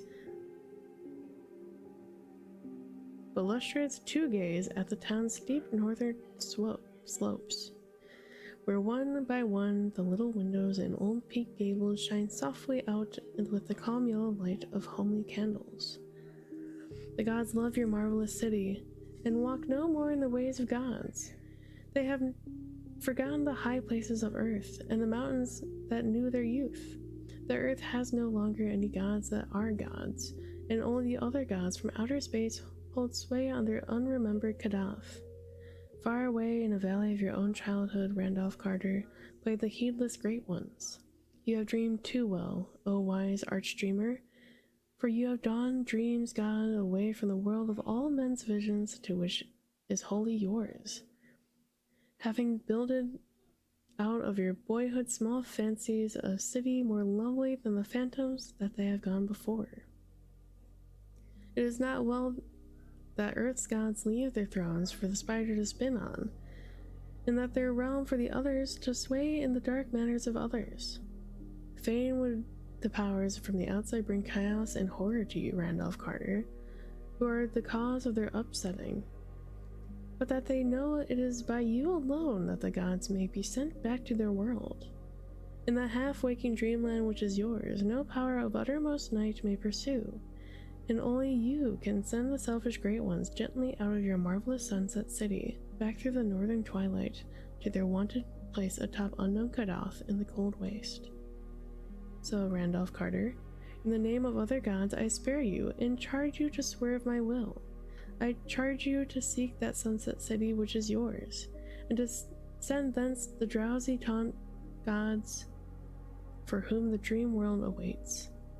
Not hard to find is that the roseal fever of the gods, that the fanfares, supernatural trumpets, and clash of immortal cymbals, that mystery whose place and meaning have haunted you through the halls of waking and the gulfs of dreaming, and the tormented you with hints of vanished memory and the pain of lost things awesome and momentous.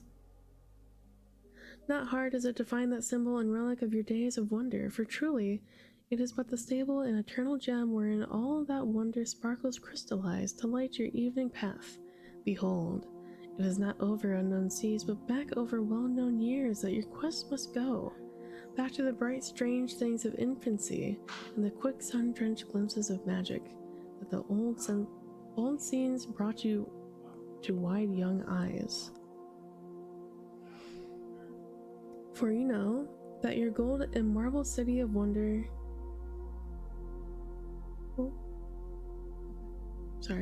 For you know that your gold and marble city of wonder is only the sum of what you have seen and loved in youth, but is the glory of Boston's hillside roofs and western windows aflame with sunset, of the flower-fragrant common, and the great dome on the hill, and the tangle of gables and chimneys in the violet valley where the many-bridged Charles flowed drowsily. These things you saw, Randolph Carter, when your nurse first wheeled you out in the springtime, and they will be the last things you will ever see with the eyes of memory and of love. And there is antique Salem with its brooding years, and spectral Marblehead scaling its rocky precipices into past centuries, and the glory of Salem's towers and spires seen afar from Marblehead's pastures across the harbor against the setting sun. There is Providence, quaintly and lordly on its 7 hills over the blue harbor, with terraces of green leading up to the steeples and citadels of living antiquity, and Newport climbing Wraith Lake from its streaming breakwater. Arkham is there, with its moss-grown gambrel roofs and the rocky rolling meadows behind it. And antediluvian Kingsport, hoary with stacked chimneys and deserted quays and overhanging gables, and the marble of high cliffs and milky misted ocean with toiling buoys beyond. The figure continued. Cool vales in Concord, cobbled lanes in Portsmouth, twilight bends of rustic New Hampshire roads where giant elms, half-wide white farmhouse walls and creaking well sweeps. Gloucester's salt wharves and Truro's windy willows, vistas of distant steepland towns and hills beyond hills among the North Shore, hushed stony slopes and low ivied cottages in the lee of huge boulders in Rhode Island's back country, scent of the sea and the fragrance of the fields, spell of the dark woods and the joy of orchards and the gardens at dawn. These, Randolph Carter, are your city, for they are yourself. New England bore you, and into your soul she poured a liquid loveliness which cannot die. This loveliness, molded, crystallized, and polished by years of memory and dreaming, is your terraced wonder of elusive sunsets. And find that marbled parapet with curious urns and carven rail, and descend at last those endless balustered steps to the city of broad squares and prismatic fountains. You need only to turn back to the thought and the visions of your wistful boyhood. Look, through that window shine the stars of eternal night. Even now they are shining above the scenes you have known and cherished, drinking at their charm that they may shine more lovely over the garden dreams. There's Antares. He is winking at this moment over the roofs of Tremont Street, and you could see him from your window on Beacon Hill. Out beyond those stars yawn the gulfs from whence my mildest masters have sent me. Someday you too may traverse them, but if you are wise, you will become such folly. For of those mortals who have been and returned, only one perseveres, a mind unshattered by the pounding, clawing horrors of the void. Terrors and blasphemies gnaw at one another for space, and there is more evil in the lesser ones than in the greater, even as you know from the deeds of those who sought to deliver you to my hands, whilst I myself harbor no wish to shatter you, and would indeed have helped you hither long ago had I not been elsewhere busy, and certain that you would find yourself the way. Shun then the outer hells and stick to the calm, lovely things of your youth. Seek out your marvelous city and drive thence the recrescent great ones, sending them back gently to those scenes which are of their own youth, and which wait uneasy for their return.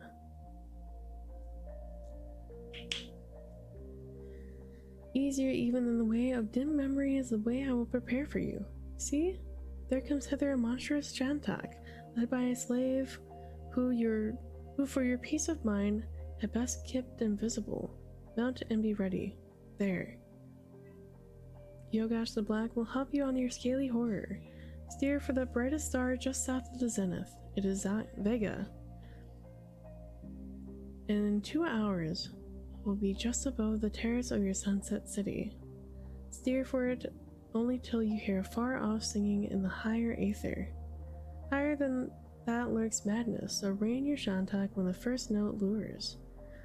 Look then back to earth, and you will see shining the deathless altar flame of Inrad Na from the sacred roof of a temple. That temple is in your desiderate sunset city, so steer for it before you heed the singing and are lost. When you draw nigh the city, steer for the same high parapet whence of old you scanned the outspread glory, prodding the Shantak till he cry aloud. That cry the great ones will hear and know as they sit on their perfumed terraces, and there will come upon them such a homesickness that all of your city's wonders will not console them from the absence of Kadath's grim castle and the facet of eternal stars that crown it. Then you must land amongst them with a Shantak, and let them see and touch that noisome and hippocephalic bird. meanwhile discoursing them of unknown Kadath, which you will so lately have left, and telling them how his boundless halls are lonely and unlighted, where of old they used to leap and revel in supernal radiance. And the Shantak will talk to them in their manner of Shantaks, but will have no powers of persuasion beyond the recaller of older days. Over and over you must speak to the wandering great ones of their home and youth, till at last they will weep and ask to be shewn to the returning path that they have forgotten. Thereat you can loose the waiting Shantak, sending him skyward to the homing cry of his kind, hearing which the great ones will prance and jump with antique mirth, and forthwith stride after the loathly bird in the fashion of gods, through the deep gulfs of the heaven to Kadath's familiar towers and domes. Geen, welcome in. Yes, I am. We're getting towards the end though, so you came just at like the ending bit. Then will the marvelous sunset city be yours to cherish and inhabit forever, and once more the earth's gods rule the dreams of men from their accustomed seat. Go now. The casement is open, and the stars wait outside. Already your Shantak wheezes and titters with impatience. Steer for Vega through the night, but turn when the singing sounds. Forget not this warning, lest horrors unthinkable suck you into the gulf of shrieking and ululent madness. Remember the other gods. They are great and mindless and terrible, and lurk in the outer voids. They are good gods to shun. Fair enough. Hey, Shantanya. You are off. Send back Earth's gods to their haunts on unknown Kadath, and pray to all space that you may never meet me in my 1,000 other forms. Farewell, Randolph Carter, and beware, for I am Nyarlathotep, the crawling chaos. And Randolph Carter, gasping and dizzy on his hideous Shantak, shot screamingly into space towards the cold blue glare of Boreal Vega, looking but once behind him at the clustered and chaotic turrets of the Onyx Nightmare wherein still glowed the lone lurid light of that window above the air in the clouds of Earth's dreamland. Grey polypus horrors slid darkly past, and unseen bat wings beat multitudinous around him, but he still clung to the unwholesome mane of that loathly and hippocephalic scaled bird. The stars danced mockingly, almost shifting now and then to form pale signs of doom that one might wonder one had not seen and feared before, and ever the winds of the aether howled of vague blackness and loneliness beyond the cosmos. Then through the glittering vault ahead there fell a hush of portent, and all the winds and horrors slunk away as the night things slink away before the dawn. Trembling in the waves that golden wisp of nebula made weirdly visible, there rose a timid hint of a far-off melody, droning in the faint chords that our own universe of stars knows not. And as that music grew, the Shantak raised its ears and plunged ahead, and Carter likewise bent to catch each lovely strain. It was a song, but not the song of any voice. Night and the spheres sang it, and it was old when space and Nyarlathotep and the other gods were born. Faster flew the Shantak, and lower bent the rider, drunk into the marvels of the strange gulfs and whirring in the crystal coils of outer magic. Then came, too, the late warning of the Evil One, the sardonic caution of the Daemon Legate, who had bidden the seeker beware of the madness of the song.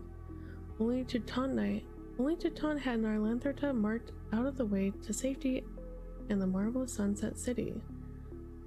Only to mock had that black messenger revealed that the secret of those truant gods whose steps he could so easily lead back at will. For madness and the void's wild vengeance are Nyarlathotep's only gifts to presumptuous, and frantic though the rider strove to turn his disgusting steed, that leering, tittering Shantak coursed on impetuous and relentless, flapping his great slippery wings in malignant joy, and headed for those unhallowed pits whither no dreams reach, that last amorphous blight of nethermost confusion, where bubbles and blasphemous at infinity's center the mindless demon Sultan Azathoth, whose name no lips dare to speak aloud. Unswerving and obedient to the foul legate's orders, the hellish bird plunged onward through the shoals of shapeless lurkers and capers in the darkness, and vacuous herds of drifting entities that pewed and groped and pawed, the nameless larvae of the other gods that were like them, blind and without mind, and possessed a singular hunger and thirsts. Onward, unswerving and relentless, and tittering hilariously to watch the chuckling and hysterics into which the siren song of night and the spheres had turned, that eldritch scaly monster bore its helpless rider, hurtling and shooting, cleaving the uttermost rim and spanning the outermost abysses, leaving behind the stars and the realms of matter, and darting meteor-like through stark formless towards those inconceivable, unlighted chambers beyond time. Beyond. Period. Time, where in Black Azathoth. What? Sorry, this got like rewritten. Slightly odd.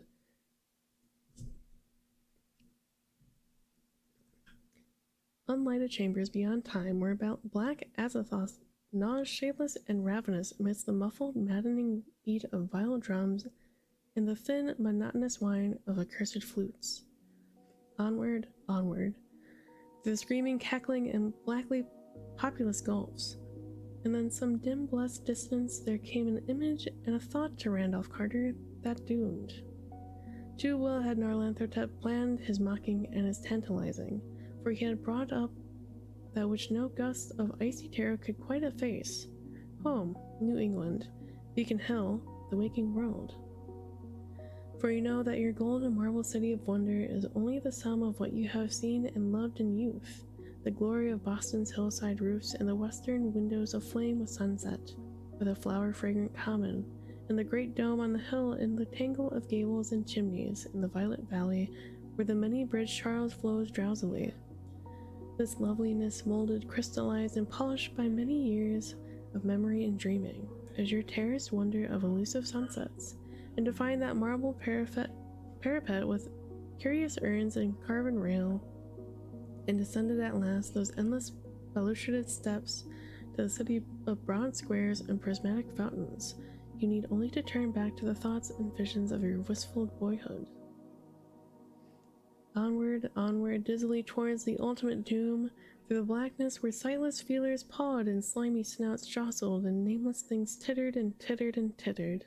But the image and the thought had come, and Randolph Carter knew clearly that he was dreaming and only dreaming, and that somewhere in the background in the world of waking and the city of infancy lay still. Words came again. You need only turn back to the thoughts and visions of your wistful boyhood. Turn, blackness on every side, but Randolph Carter could turn. You read it well aloud for how tricky the writing style is so articulate. Thank you. I'm trying very hard. I've stumbled a few times, but I'm trying my best. Thick through the rushing nightmare that clutched his senses, Randolph Carter could turn and move.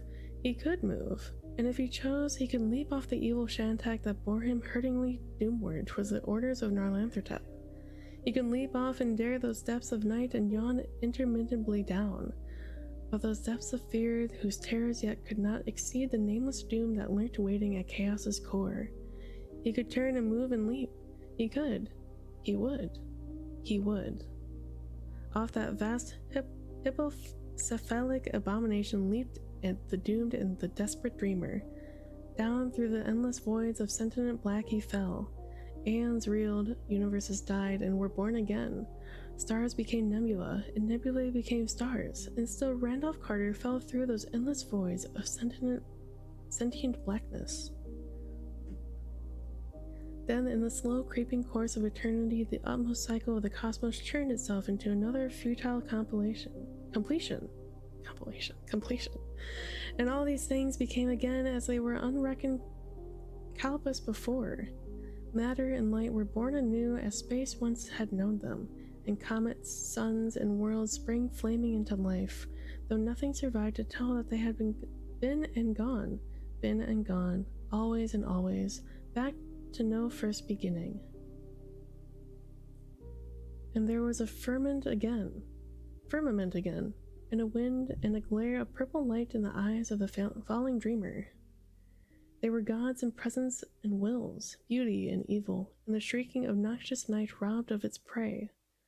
For though the unknown ultimate cycle had lived a thought and a vision of a dreamer's boyhood, and now there were remade a waking world and an old cherished city to body and to justify these things. Out of the void Singanak, the violet gas had pointed the way, and archaic Nodens was bellowing his guidance from unhinted deeps. Stars swelled to dawns, and dawns burst into fountains of gold, carmine, and purple. Still the dreamer fell. Cries rent the aether as ribbons of light beat back to the fiends from outside, and hoary Nodens raised a howl of triumph when Nyarlathotep, close on his quarry, stopped baffled by a glare that searched his formless hunting horrors to gray dust.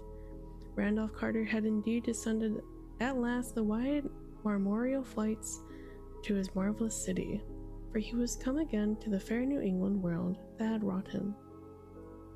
So, to the organ chords of morning myriad whistles and dawn's blaze thrown dazzling through purple plains by the great gold dome of the State House on the hill, Randolph Carter leaped shoutingly awake within his Boston room. Birds sang in hidden gardens, and the perfume of trestled vines came wistful from arbors his grandfather had reared. Beauty and light glowed from classic mantel and carven cornice and walls grotesquely figured, while a sleek black cat rose yawning from the hearthside sleep that his master's start and shrieking had disturbed. And vast infinites away, past the gate of the deeper slumber, and the enchanted wood of the garden lands, and the Serenian sea, and the twilight reaches of Inganak, the crawling chaos Nyarlathotep strode broodingly into the onyx castle atop unknown Kadath in the cold waste, and taunted insolently the mild gods of the earth, whom he had snatched abruptly from their scented revels of the marvelous sunset city.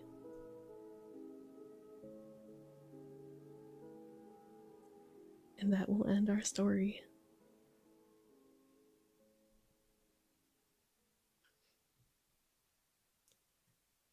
That was the conclusion of the Dream Quest of Unknown Kadath.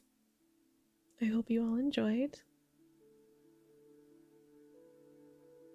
If anyone has questions, I will do my best to answer, but I know about as much as you do.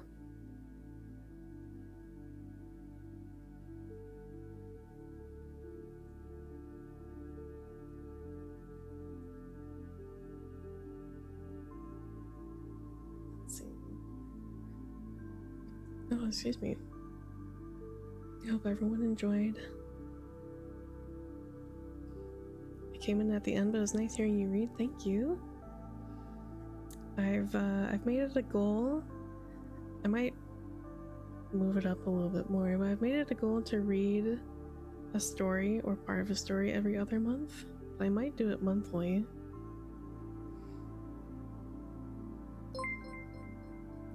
Keen, thank you for the follow. Glad that you enjoyed your time here.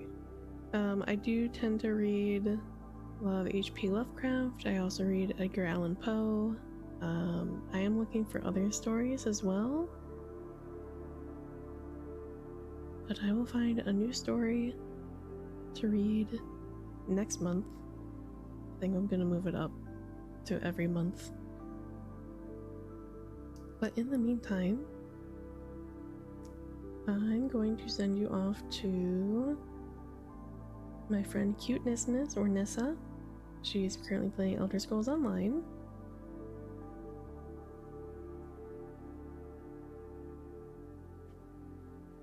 I want to get into those authors, but I always get distracted by others. That's okay. You get to listen to me read them.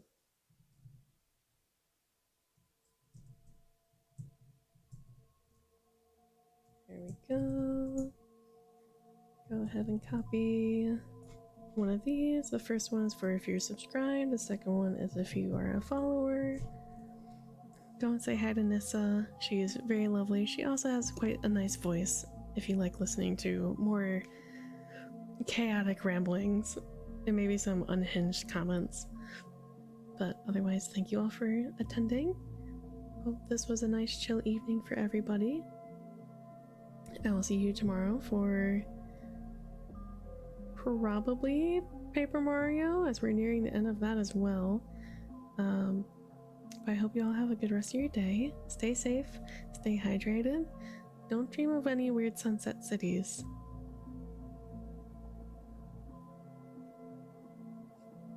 Have a good rest of your day. Bye-bye.